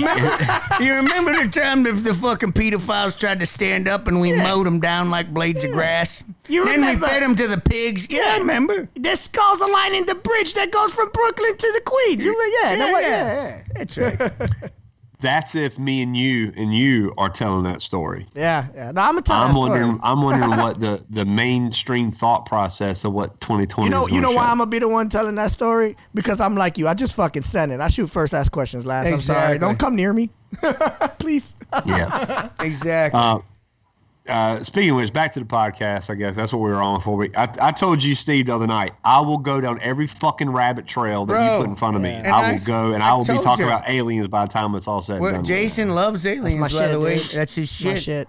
We can talk about that, too. We're down with that shit. We're down with all of it. We did fucking paranormal investigations. Jason's a fucking alien buff. All the fucking... I took acid on the paranormal investigation. Oh, yeah. Nice. It happened. Nice. Yeah. So I was a witness. Podcast, I seen it. Yeah. I seen it. I seen it with my own two eyes. My asshole became my EF meter. That shit was chirping. We were picking up Mexican radio on our fillings and shit. It was fucking awesome. Sorry, man. I had a friend of mine with It such was some big gypsy ears. shit. They were lying. Yeah. I had a friend of mine with such big ears that we nicknamed him XM because we said, we know you're picking up XM radio with them motherfuckers. Yeah, dude. That's just mean. That's just mean spirited. Yeah, I'm But, self-conscious. when you now. love My teeth are somebody, you fucked can up. do that. Y'all know that just as good as anybody. Being Navy yeah. and Marines, y'all know that. We're good fuck, people. You fuck with everybody about everything all the time. I do got fucked up If teeth. we don't fuck with you is when you got a problem. Yeah. Yeah. That's when you try to hang yourself with the vacuum cleaner. over the window. You try to hang yourself. I'm going to hang myself by throwing the vacuum cleaner out the window. Yeah. I want to know who talked that son bitch into joining the damn military to begin with. That's what I want to know. I got to talk to his recruiter and shit. They're probably a politician. Punch him right in the nutsack. Yeah, he probably took the test for him and shit like that. Don't worry. Oh, exactly. So the podcast, so you got the fucking podcast up and running. You got some people following you and shit. You're going to these matches. People are running up to you. Say, I feel like I know you. Tell us about that shit. Well, I'm a podcast junkie, and like I said, I've been listening to you guys, and this is where we went off the rails earlier because I got talking about Jason's episode. I've been listening to you guys and a tons. I mean, Joe Rogan's a big one. The Modern Day Sniper is a new one. That's a big one. Joe Rogan. He's the biggest. I mean, by far. Oh yeah. Yeah. Yeah. You know, the Everyday Snipers is Frank Galley. He's the owner of Sniper's Hide, which is like the largest internet forum gathering of people who shoot long range. And there's a number of ones. I listen to an array of different podcasts, and because that's what I do all day long. And I was like, you know what? As if anybody who's listening to this podcast can tell, I can talk. I mean, that's one thing I'm fucking good at. But I should do one myself. And it took me a year to just because I am computer retarded. Like literally, I can get online and find shit, but when it comes to actually, editing or software programs, I am dumber than a bucket of shit when it comes to it. So, but it took me a year, and I finally said, "Fuck it, I'm gonna do it. It's time to do it now." And so I jumped on. I didn't really know where to start, and I come from obviously a precision shooting, precision long range background. And working canine background, and also I do stay current with politics and what's going on in the world, and current events, stuff like that. Since you know what, I'm a big beer lover, I'm gonna just do everything that interests me, everything I'm interested in. I'm gonna talk about, And if people listen to it and they like it, lovely. If they don't, then who cares? I'm not making any money off this. It's not my life. I don't feed my son and my wife off of my podcast. So who gives a shit? If they like it, they like it. If they don't, they don't. So that's what I was talking about. That's exactly what we did. Yeah, we did the same. We're still doing it. Yeah, you like it? All right, cool. We get no money off this shit, man. Dude, I actually I think it was my last episode of my podcast. We spent some bread though. We spent some money. Yeah, we spent some. We burned it down, dude. We burned it down. We be with the entourage and shit. I got the drugs. You got the pizza. Let's do this. That's right. Yeah. So I made it a point on I think it was my last episode that I was like, guys, I listen to my listeners. I was like, I will never ask you for a dime. I'm not going to do a Patreon account. I'm not going to do none of that, because this, honestly, my podcast is equally for me as it is for anybody listening, because it's like my podcast, even when it's by myself, it's like therapy. You know what I'm saying? It's my therapy. And then when I have guests on, I'm learning shit that I would want to know even if there was no one else listening. So I don't get guests on that don't interest me or have nothing to teach me or something I don't want to learn. I'm a constant student. I don't care if I went out and shot and won every match next year that I would shoot. I would still consider myself, I'm a student in everything I do. And I think that mindset is very important. I would like to say, Soft Bad Monkey, although we don't need it, we still want your money. You can send us money if you want. This shit is expensive. Yeah. Don't look at me, Harold. You're the biggest bill. Yeah, y'all got a lot more elaborate shit going on than I do. So yeah, Harold has to deduct time. like 7 pounds of my weight with the After Effects. Yeah, Steve, believe it or not, Steve's more whiter than that. We toned him down. Believe it, yeah. That's why he looks so attractive, because of Harold. Thank you, Harold. That's right. Yeah, so I mean, all I do is just during the week, if something just strikes me, I've got a little notepad on my phone. I'll put down, and I don't do like notes or scripts or anything like that. It's literally off the top of the dome. The only thing that I have is notes to remind me of some shit that I want to talk about. It'll literally be one sentence, and then it'll be a 30-minute topic. Yeah. So it's literally me coming off the cuff on everything, and the I guess the quality, the editing. There is no editing. I edit nothing because I don't know how to. And so it's literally from when I hit record and I hit stop, that's what you're getting. Nice. So one question. The aliens you believe in, another galaxy, solar system, or another dimension?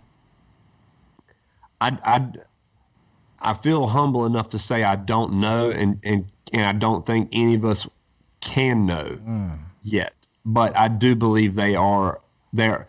There's something for us to say that we are the only living beings in the entire universe. Yeah, no, that's is the most arrogant and just retarded thing to say. Yeah, we're still discovering fucking species on Earth. It's most. You can't say, all right, that's it, guys. The books are closed. Yeah, you're exactly right. That's probably the most infantile statement ever, considering that space continues to expand in every direction forever, right? The speed of light is 186,000 miles per second. Yeah. And if space expands in every direction forever, and we're seeing stars that were born and died millions of years ago. Yeah, so there's an area called the Cinderella Belt, and that's us. Even if we learn how to harness the speed of light, we still can't reach anything that's past that belt because it's mathematically impossible. Yeah, so we just don't have the technology. Well, we don't. And what? 4 months ago, the federal government released documentation and video of unidentified flying objects, and they also stated that 30 years ago they found a vehicle that was underwater, a non-Earth vehicle. Yeah, that was not made on Earth, and they've been trying to reverse engineer it for 30 years. Yeah. They just fucking released this documentation in this video. So and everybody's like, okay, whatever. So what I mean by the Cinderella Belt, it's if we harness the speed of light, like that. We're talking about something that is faster than the speed of light. This is quantum physics here. This is what these creatures are fucking operating on. Or get ready, Dave. Get ready. Here we go. I'm just saying it's faster than the speed of light, so it's multidimensional. Yeah. It's got to be if it's faster than the speed of light. All right. Yeah. So you got the U.S. Navy. You got the U.S. Navy who have just esteemed officers that are just as straight-laced as anybody who you'd want. I'm with you on this one. Yep. To say, hey, look, I've seen some shit that there's nothing on this planet that can do. I've got film. I've got video of it. They have radar of it. I mean, look, all you gotta do is listen to the fucking Joe Rogan podcast. You can hear all about this shit. Yeah. So, and I've got a little story, and it's not mine personally. Shout out to my best friend, CL. He is a offshore fishing boat captain. Oh, fishing boat. Nice. He was fishing here in North Carolina, and he said there was a literal glowing this ball of something underneath the surface of the water. Okay. Now, mind you, bioluminescence, there's plenty of bioluminescence in the ocean. We all know that. Like, he knows that. But what he said next is what will change, which will debunk any of that, is he said that it was in front of us, and then I could see it go like away from us at a speed that I don't think a fighter jet could do. It was gone, but we could see it go. It was gone in a literal like 2 seconds. It was miles away. There's nothing on planet Earth, not a missile, not a jet, definitely not a watercraft, not a anything, not a nothing that can do that. He said, David, I'm serious. Like it was in front of us, and then it was gone. It didn't disappear like the light was gone. We could see it go. There was no resistance or drag on it. It just nothing in the water. You're like, there's no way in hell. Same thing. The same attributes in the sky, the way it comes forth. So if you've seen on Joe Rogan, we had what was the Joe author? Rogan. Yeah, she's an author. Annie Jacobson. Annie Jacobson. That's right. Yeah, we had Annie Jacobson. So she was talking about the whole Bob Lazar thing, and because she did a book on Area 51, and then Bob Lazar was, he was a whistleblower for the whole Area 51 and all that. So he's the one who talked about Element 115, which is the Moscovian or whatever, and he said somehow that element, when they shape it like a triangle around the corners, and then they do a couple of things to it, apparently what it does is it alters the gravitational pull around whatever it is, centered with. So what happens is it's the way he was describing it is, if you look at time and space and dark matter as everything we are fucking supported on, everything that is not, us is that. So we're all locked into. That's why the planets kind of stay hovering where they are. They don't move anywhere else. You know what I'm saying? So basically, it's holding everything in place. So he's saying what happens is it disturbs that to where you can actually, like, if you could push down time and space, you can move into time and space. Like if it was a blanket and a ball, if you push that blanket down, the ball will fucking fall into the depression. That's what it's doing, manipulating time and, just space in general, Well, that's crazy. How a black hole, from what I understand, exactly that's how a black hole works, right? Exactly. Yeah. So, I mean, there's multiple accounts of things that cannot be explained on anything on the planet. Yeah. And when there was past the singularity, which is the black hole. Right. So there's a time that there was a gigantic uptick in sightings or whatever, first-hand eyewitness accounts. Mm-hmm. It was during the Manhattan Project. Yeah. Well, what was going on? What was that? Well, we have.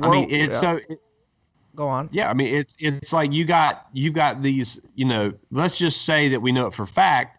There's these terrestrial beings that are much more sophisticated than us, and they're looking at us like we're some science project or like we're like a colony of ants, and right, they're like, oh shit. They're about to do something really big here. Yeah. And they're here basically inspecting us as we're creating nuclear bombs. They just discovered fusion. Yeah, right. And so it's pretty crazy. And I mean, to say like, oh, that's all space, that's all movies. Well, you think about it. I mean, they stay away from us for a reason. We're pretty psycho, you know. I said it before. Yeah. No person has seen the atom, but we found some way to fucking break it in half. And the atom is not not known to us. We're our own worst enemies. Yeah, probably. We're fucking psychotic.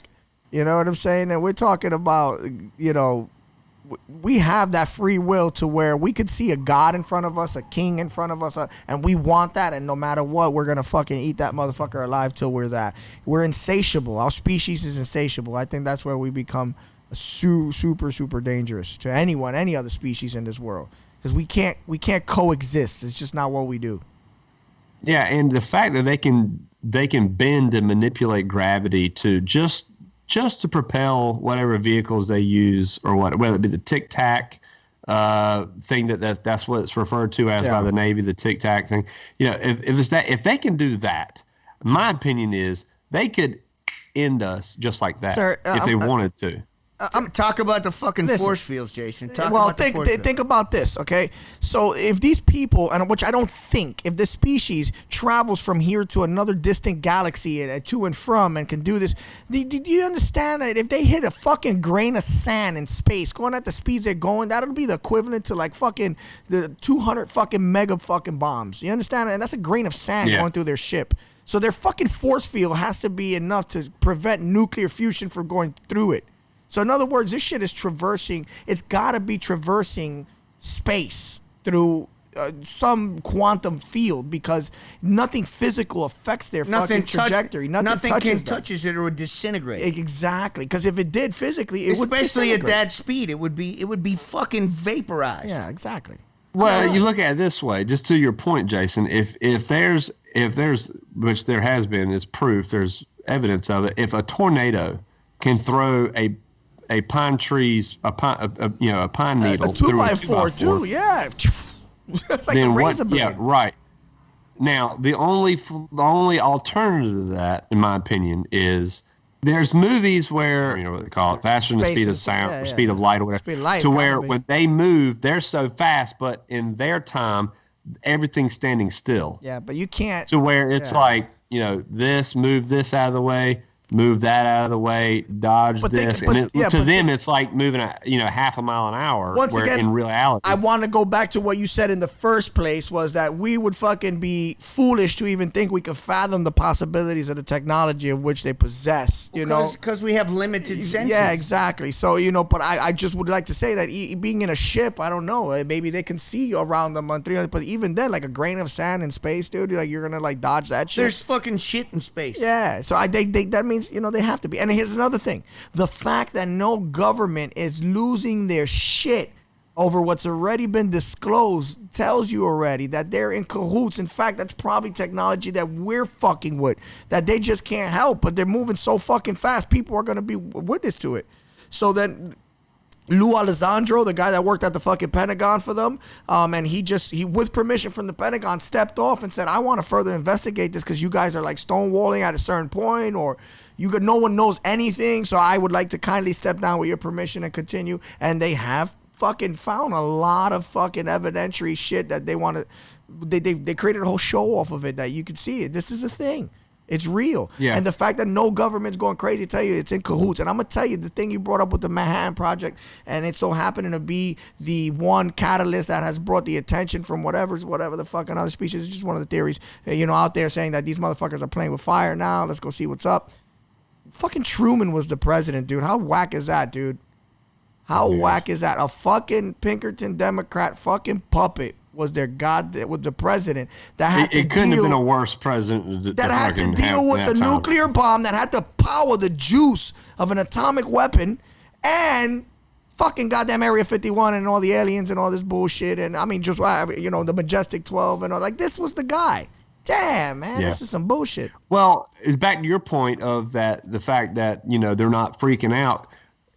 That to me, what that means is, at bare minimum, they're talking this to is each not other. new They're knowledge. aware. This is just knowledge that they can't hide anymore. Like Commander Favor, that's the guy. That's the pilot. I think it was an F-18 pilot. He's on the unidentified unidentified, the Lou Alessandro shit, where he takes all these PhD guys and then they go to interview those guys specifically.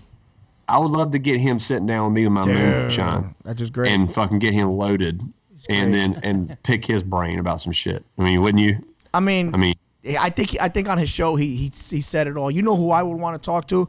Lance Armstrong. I'm not Lance Armstrong.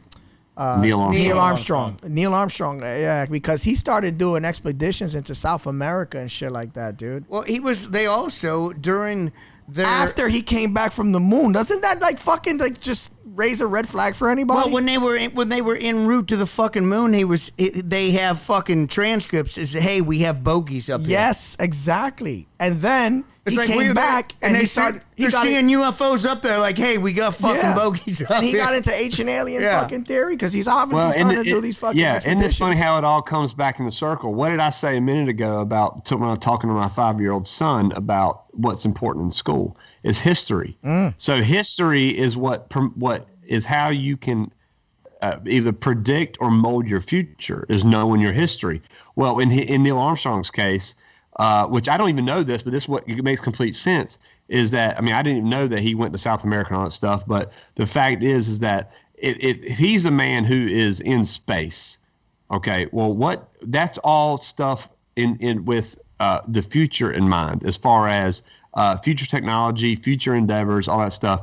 Now, where would you go to know what the future holds possibly, or what is in that? Is back to the past. Well, where's one of the oldest civilizations that we know of is in South America. Yeah. So you're going back to what would be the past or history to find out, because I promise you there's Egyptian hieroglyphics, there's Mayan temples and everything, and I promise you if you could go and look at all of them and they were all at least as close to their original state as possible, you're going to look at and find a lot of things talking about people from not here. Yeah. Right? So he is, okay, I've been to the moon, I've been to space, I'm to figure out more of what I know now that maybe you and I don't know for firsthand fact. I'm going to go back to what possibly others have seen or know in the past. Yeah. So it makes complete sense. So it furthers my point to my son about history is so important, because it does tell you what the future can hold, or literally how to, I guess, predict your future or mold your future. Strangely enough, I just want to highlight before we keep it moving, the oldest form of writing that has been discovered that explains the existence of mankind is on the cuneiform tablets of the Anunnaki and the Mesopotamians, the fucking back then. And it's another interesting thing that the only country that still has the same name from its pre-Diluvian time in this world is Syria. That's something you think you want to fucking, and this is that's really one of the oldest civilizations we have. Well, this is what we're talking about, same region. So the oldest story accounting to the existence of mankind is basically explaining how the creation of the planets, the creation of mankind, the different species that exist in the fucking, you know what I'm saying? Like, it's explaining all that. The oldest form of writing. And yet the Bible is the shit. You know what I'm saying? Yeah. Like, hold on, wait a minute. The Bible don't explain how the planets came about or none of that shit. Like, this shit is literally talking about science, and this is a joke. This is a fairy tale. The Epic of Gilgamesh is a joke. Okay, cool, got it. Sumerian texts. Yeah. I don't know. That's my rant. Yeah, fucking rant away. God damn it.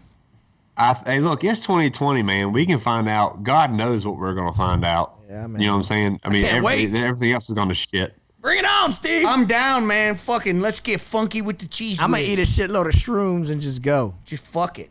I'm coming with you. Give me Steve, a call. I'm in. You in? Bill? We going to bring Bill? Barbecue, too?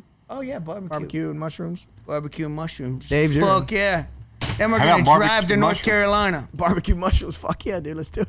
Barbecue mushrooms. Eat a bunch of fucking mushrooms, drive to fucking Dave's house and eat some barbecue. Yeah, you do pig pickings and shit, too? I love them pig pickings, man. That's my shit, dude. Look, I just say this. Given I'm from East North Carolina, I hit a nerve, dog. I am destined to be a barbecue snob. So by barbecue, us down here, barbecue is only one thing. Yeah. Like when you go to Texas, barbecue could be ribs, brisket, dry rub, all that shit. Yeah, whatever, right? It could be anything that they cook and smoke or put on a grill, right? Well, in Eastern North Carolina, man, it stops. Eastern North Carolina, in my opinion, stops in Wilson County and goes east to the Atlantic Ocean. Okay, so in that small section of North Carolina, it is considered Eastern North Carolina. Now, mind you, Eastern North Carolina barbecue means one thing: that is whole hog cooked, whether it be either charcoal, whether it be gas or whatever, but it's on a pig cooker. Okay. And so when someone say, "Hey, we're having barbecue tonight," we know exactly what that is. That is pig. That is There's nothing meat else. off of a fucking swine carcass. Yeah, and you got to go and fucking pull the bitch off the carcass. And then they got the different sauces that they made, and all of them are more like a vinegary base. Yes, which is we are amazing. vinegar-based barbecue sauce, and we are very particular about our sauce. So we are. I was in Lejeune, baby. I lived in North Carolina, baby. I learned my shit out there. Boy. Hey, Lejeune. That's East, baby. That's East North Carolina. That's why I was like, that was us. When you go east, barbecue sauce, it is for barbecue is vinegar based. It's hot vinegar based. It's not just vinegar. It's hot. Vinegar is the base, and then there's brown sugar, black pepper, cayenne pepper, crushed red pepper. There's all this stuff mixed in, and then we just literally douse the fuck out of that swine. It's delicious. And so when I cook it, and it's funny because I love cooking pigs, dude. I absolutely love it. And when I do it, I rarely eat any of the barbecue because my favorite part is you start the hog on its stomach, and then it's about, depending on how big the hog is, will determine how long it cooks. But I start it on its stomach, flip it over to its back. Once all the barbecue is, then people have taken off, taken all the barbecue they want off of it, or if we remove it from the carcass, put it in a big, like a butcher block and chop it or whatever. I then close it back up, turn the heat up to about 400, and I will eat that entire pig's back, his skin. That's our shit. I'll break off a sheet this big of pig skin. Yeah, that's and our just shit. eat that like pork potato chips, yeah, baby. Yeah, that's our shit. Yeah, we eat that shit out here. That shit's on the right there in the corner. We go get that shit. Why haven't I had any? It's too strong for you, Steve. Shut up, you fucking hummer. That's just mean. You better take it back. Take it back. I'm gonna bring you some.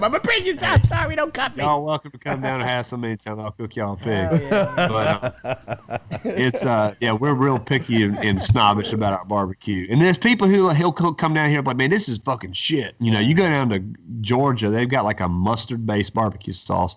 To me, that's a fucking abomination. Yeah. No offense to Georgia, but that shit is fucking garbage. God damn it. Yeah, shout out to my bro out there, Chris.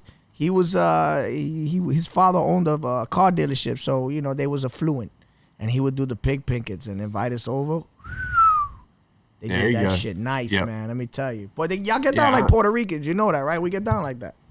Oh yeah, y'all bury them? Hell yeah. Well, no, that's Hawaiians. That's the other brown people. Yeah, whatever. Whatever. Hey, you penis. Fucking brown. Eastern Pacific Bina.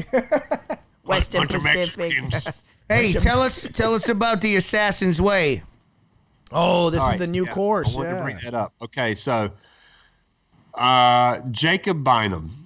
And if you're in any Tier 1 unit in the U.S. military and militaries across throughout our allies, you know who Jacob Bynum is. Or if you're in precision rifle and you shoot, either PRS or NRL or any of those sports, you know who Jacob Bynum is. Jacob Bynum is, in my opinion, he is the godfather of precision. He is a rifleman's rifleman. And he's had matches of all sorts. In fact, what we know of the PRS and NRL today, he was putting on matches a decade prior to those organizations even being conceived. And now they're far removed kind of from what he had started, because even then he had 3-day matches that had a lot of the field craft and stuff involved. But he's hosted those matches since their inception and everything. But now he's kind of crafted his own. This is a literally unprecedented event in the precision rifle world.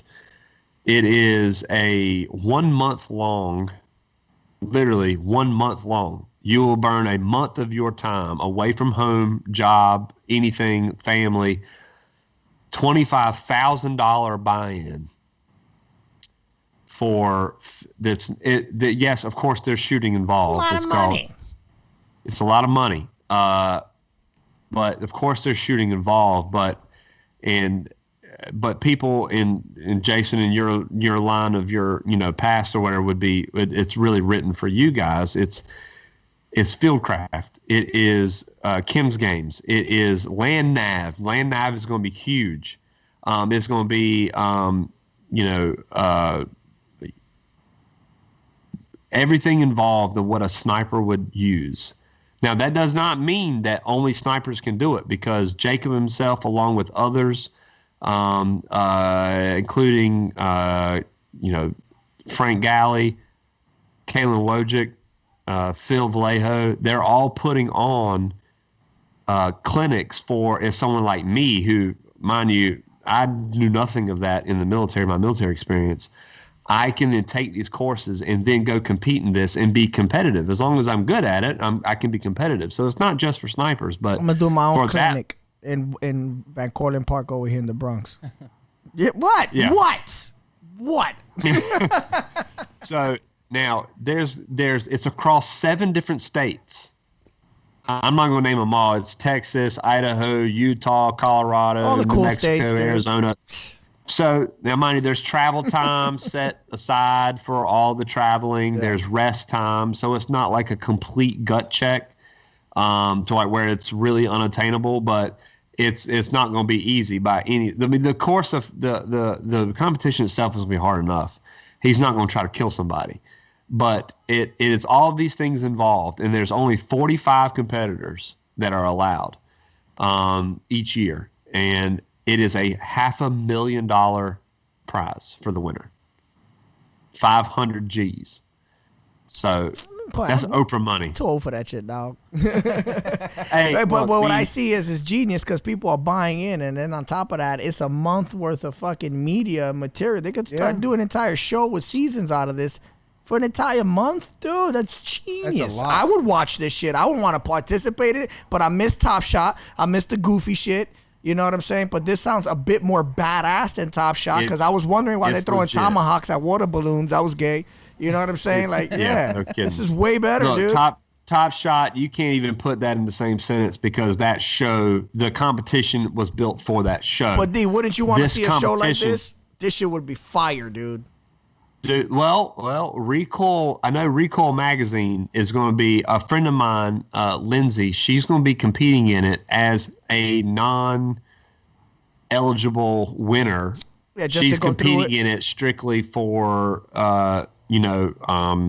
media purposes, and be able to basically to write an article on the match when she's done. And which Lindsay, I know Lindsay personally. She's a hard ass. She's a badass bitch. You know, her husband is a scout sniper. Anyway, she's gonna be competing in it. But there's gonna be coverage of this match. There's big sponsors in it. Now, the podcast, Jason, that I wore the Soft Bad Monkey shirt in that you checked in on. Yeah. It was basically it was centered around the Assassin's Way match.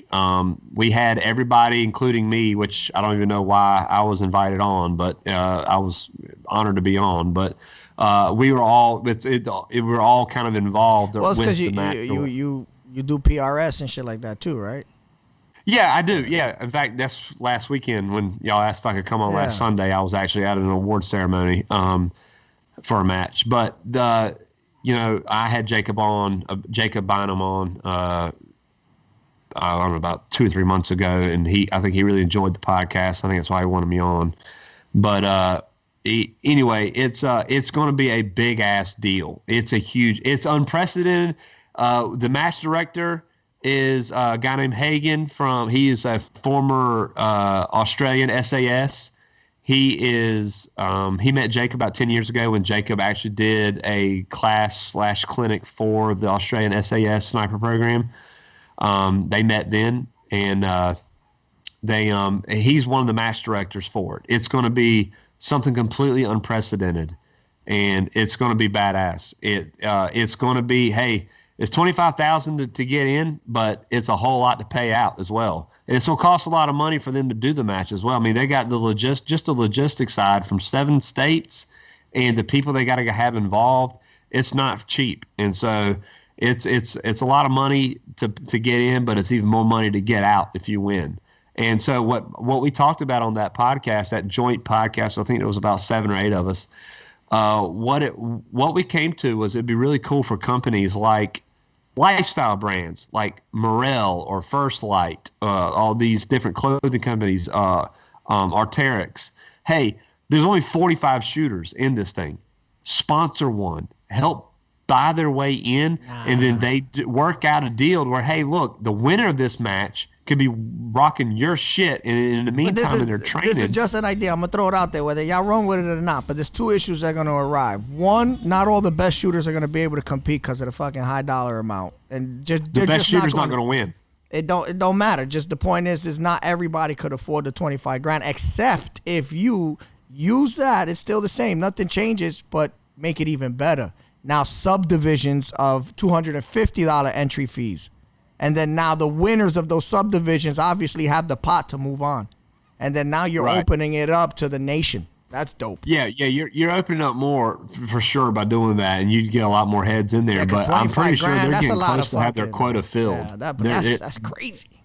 Yeah, they're pretty close to having their 45 shooters. But it's honestly they got a year out. It's September 1st, 2021 is when it starts. So you could even privatize that shit. I could fucking come up with my own shit and say $250 to come in here, and if you win, I'm paying your shit to go compete into this competition. Dude, that's pretty dope.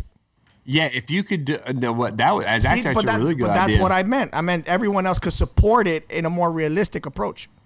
Yeah, so you pay $250, right? Pay $250 to do whatever said match. Yeah, and then the first place winner gets their ride into the Assassin's Way. That would actually be a kick-ass idea. Fuck yeah! And not only that, you're building a fucking core audience and fucking following from the ground up. And then now you made this month-long shit of a thing to go through for a month, because it takes a fucking entire probably year to get there. Of winning, competitions, adding to the pot.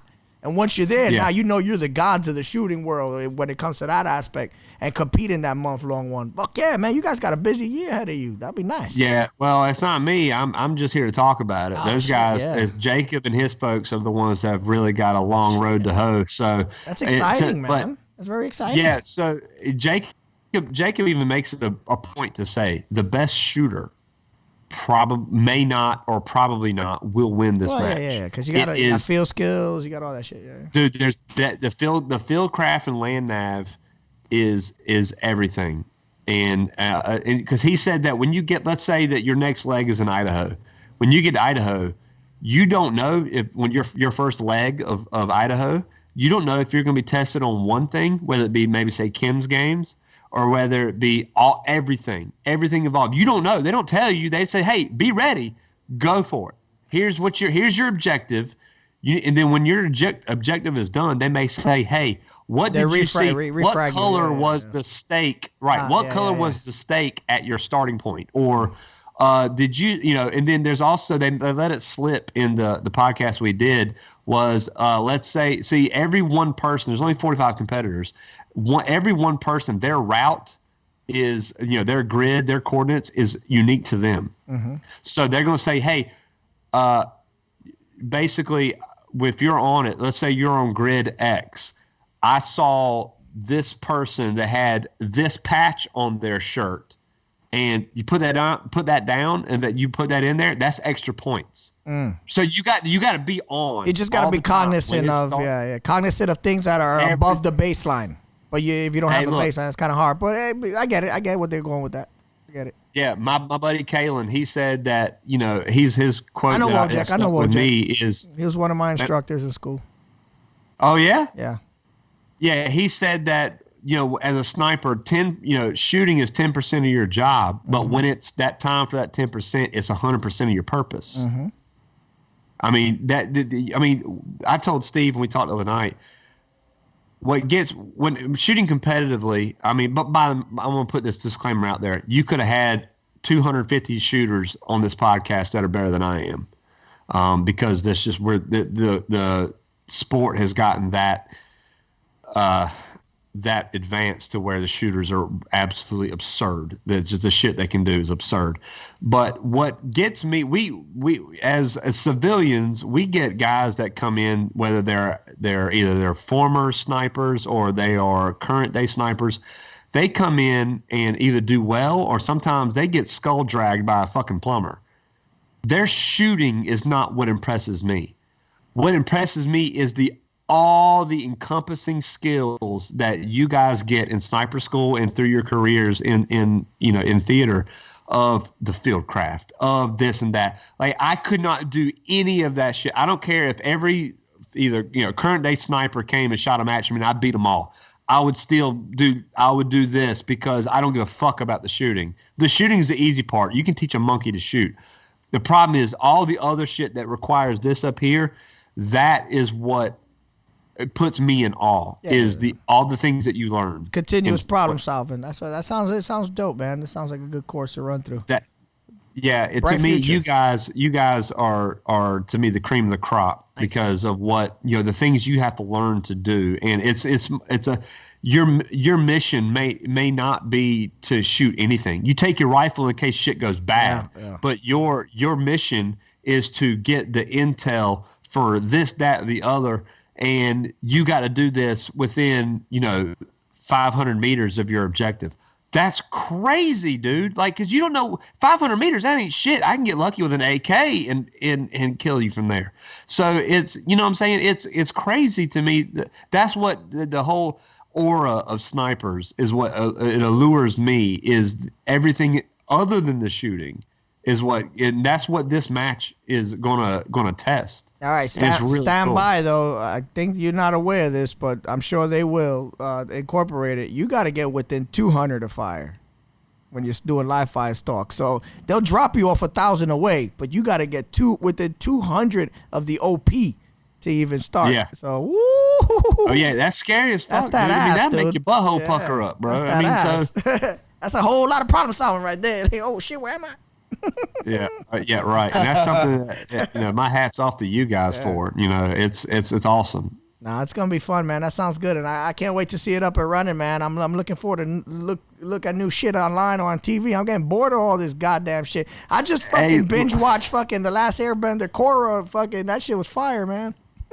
Yeah, dude, my son's watching that shit. Don't lie, you watching it too. You liar, you like it. It's fine. I know.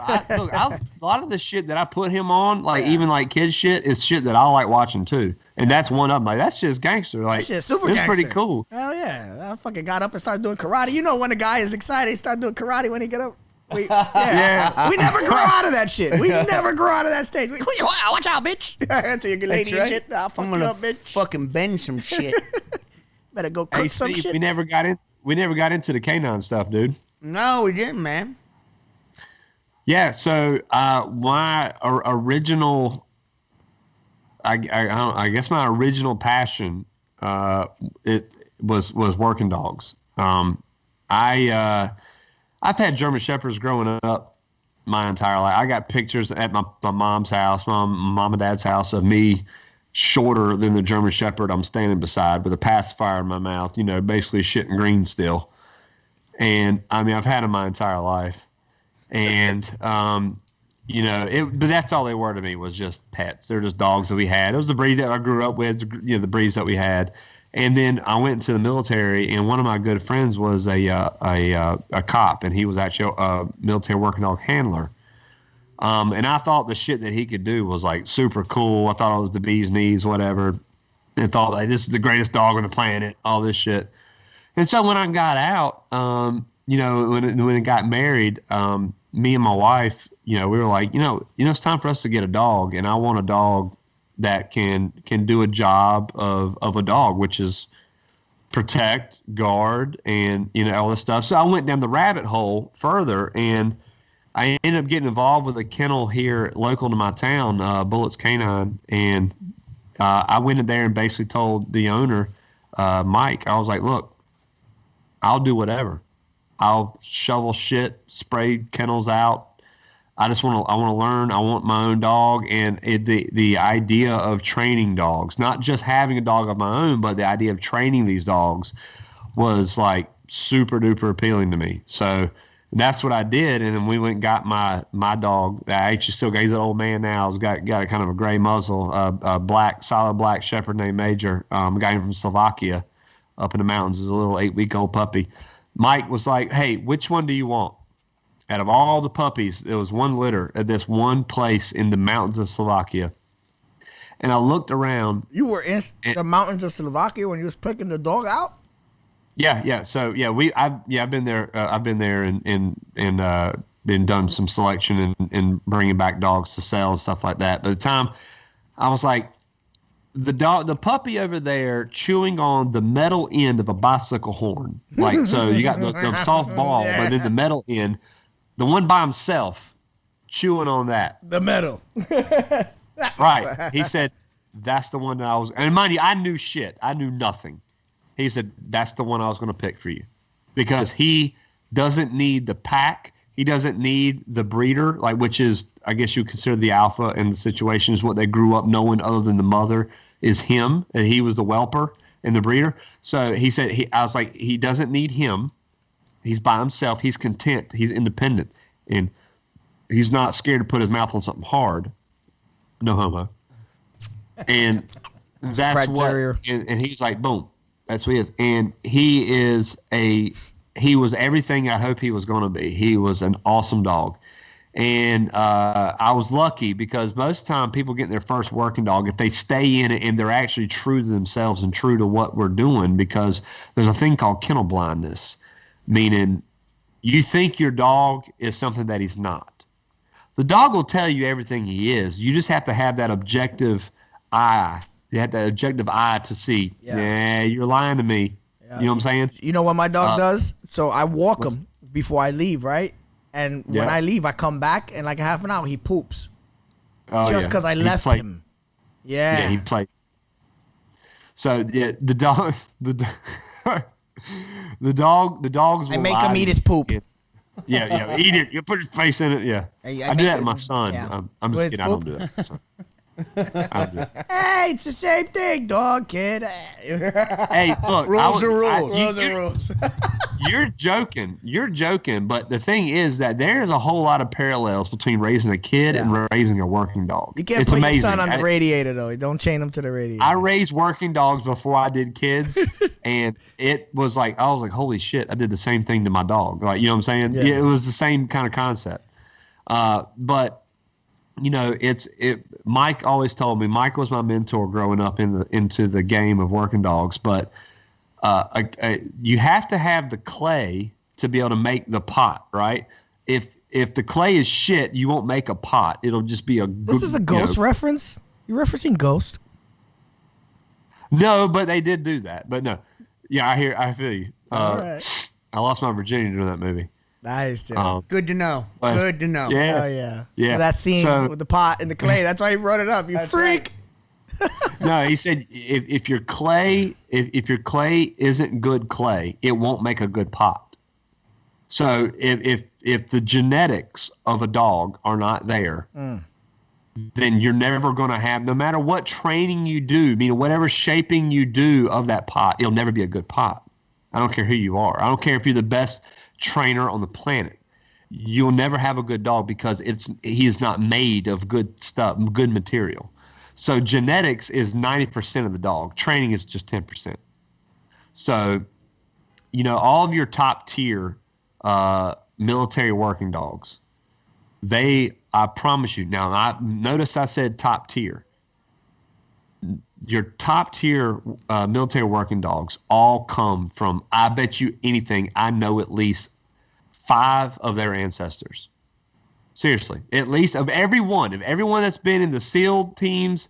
In fact, I do know there's one dog in particular. Now, a friend of mine, another friend of mine, Mike, he actually is in charge. He's a civilian, but he's contracted by the Navy for the Navy SEAL dog selection program.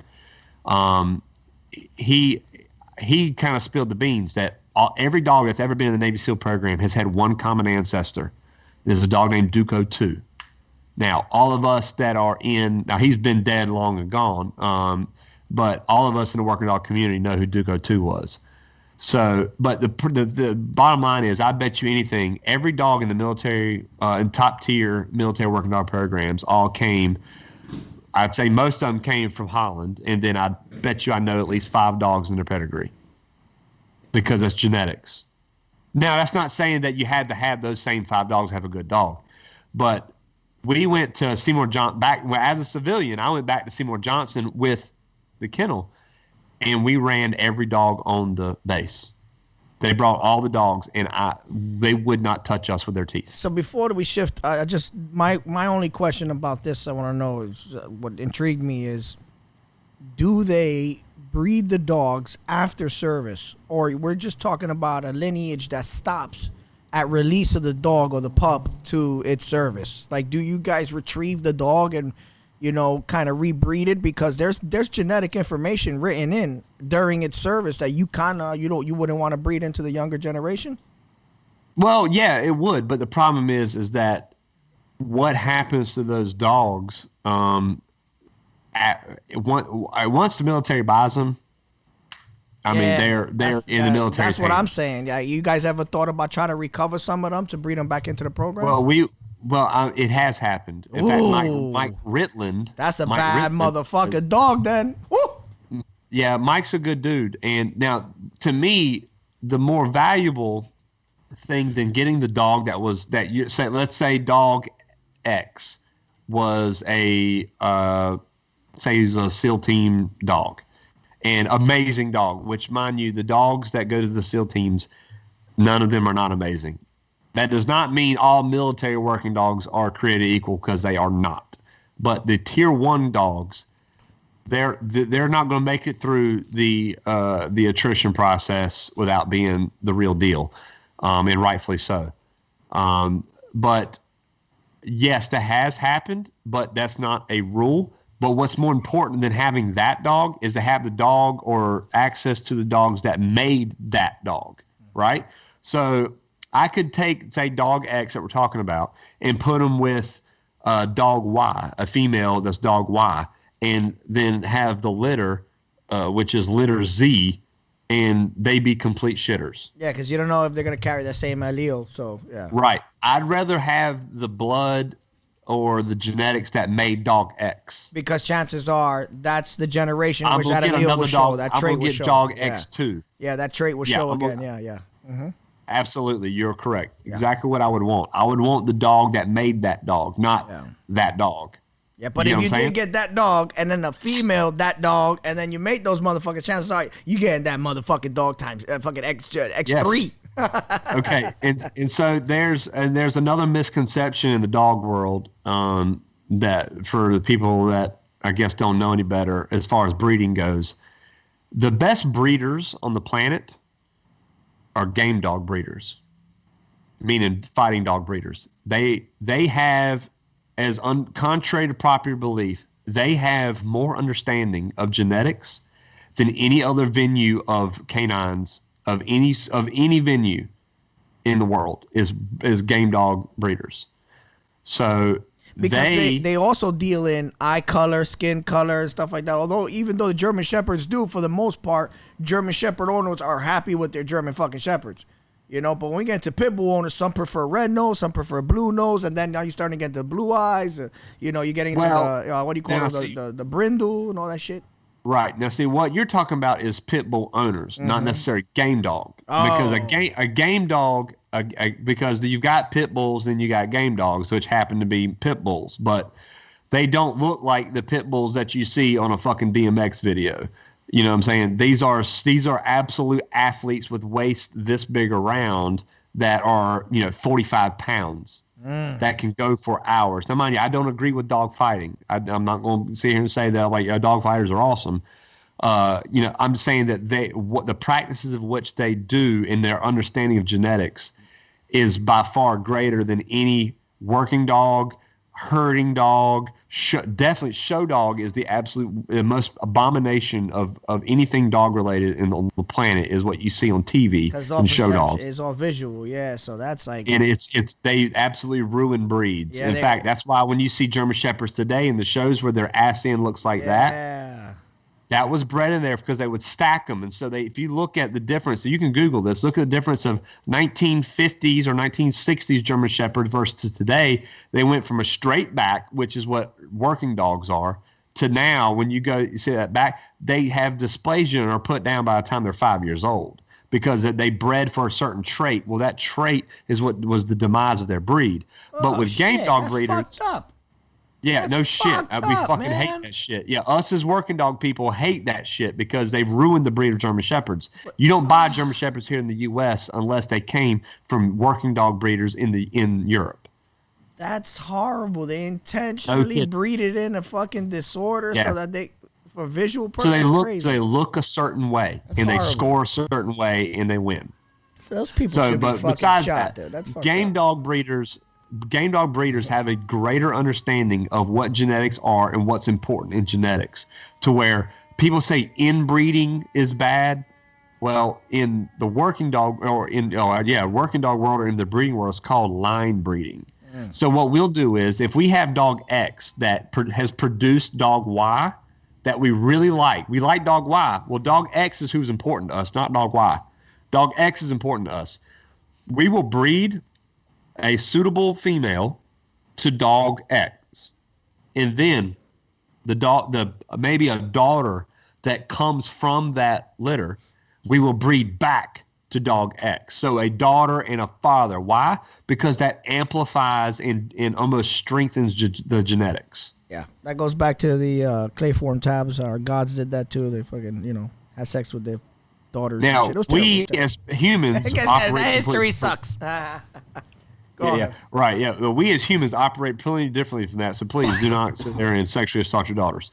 No. It's because you think you got good pecs. It was the gods, dude. It was the gods. Yeah. So, but that's why like the Air Force, the U.S. Air Force does a breeding program. Well, guess what? It's the worst breeding program in history. More of their dogs go to people in the San Antonio area as pets than they do to the military units because their dogs are shit. Their military breeding program is shit. And so, and actually, even if you're a Marine or a sailor or anything, or a soldier, more times than not, if you're going to go to a military working dog school, you're going to go to San Antonio, Texas, to Lackland Air Force Base, because that's where the military working dog programs for military wide is held. But their breeding program is shit. And I'm glad they don't, because I'm glad they're not pumping out puppies and putting them in our troops' hands to save lives, because that'd be even worse for our troops. Because at the bottom line, the end of the day, those dogs, their purpose is to do what? It's to save lives.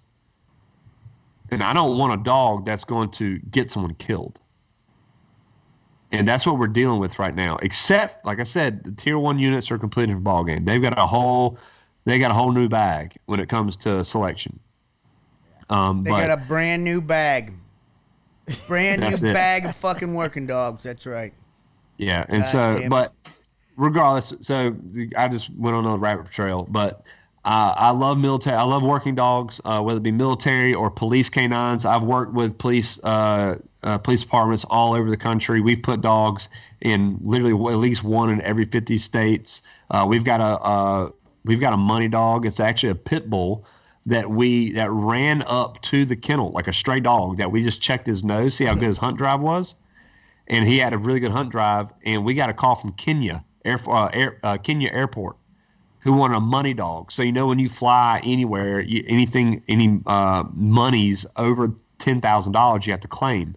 Well, Kenya, obviously, so much shit goes on down in Africa, and especially in the Kenyan airport, that there's obviously a lot of nefarious, ill-gotten gain money being transported everywhere. They wanted a dog to then alert on luggage that had money in it.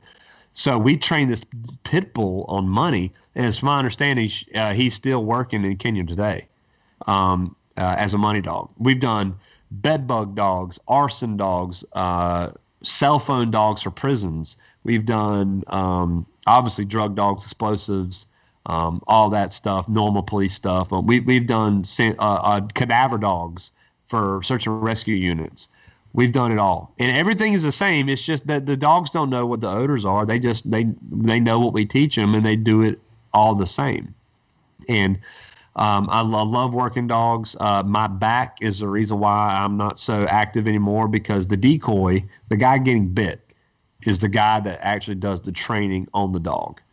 So, and when I'm 160 pounds now and I'm working a 140-pound Cane Corso that's full of this 140 pounds of muscle, my back doesn't like it too much. You know, I've been hit by 70-pound Malinois going 28 mile an hour, and I was in the bed for 4 days after that. So, it's taxing. That'll fucking do it, man. Holy shit. Yeah, it's taxing. It's literally 28 or 70 pounds of shit going 28 mile an hour, hitting you full speed, and my back doesn't agree with it. And that dog fucking loves it more than anything. Yes, loves it. It's what they do. All that dog wants to do is bite you. Steve's getting a pit tomorrow. Yeah. Yeah, I'm picking up a female pit bull tomorrow. Actually, a rescue. Nice. I've got one. I've got a 12-year-old downstairs right now. He's my man. Over all the working dogs I've had, I paid $85 in adoption fee for his ass, and he's priceless to me. You can have all my working dogs I've ever had. You can have them all, but Bosco, my pit bull, stays with me. Nice. This girl's name's Ophelia, and she's 8, so she's gonna live with me for the rest of her days. She's gonna fucking do whatever the hell she wants. Good for you, dude. For real. Cool, man. Good for you. Well, hey, bro, we're fucking. It's time to fucking wrap it up. So, what do you want us to end on? Oh man, I appreciate you guys having me on. I feel unworthy.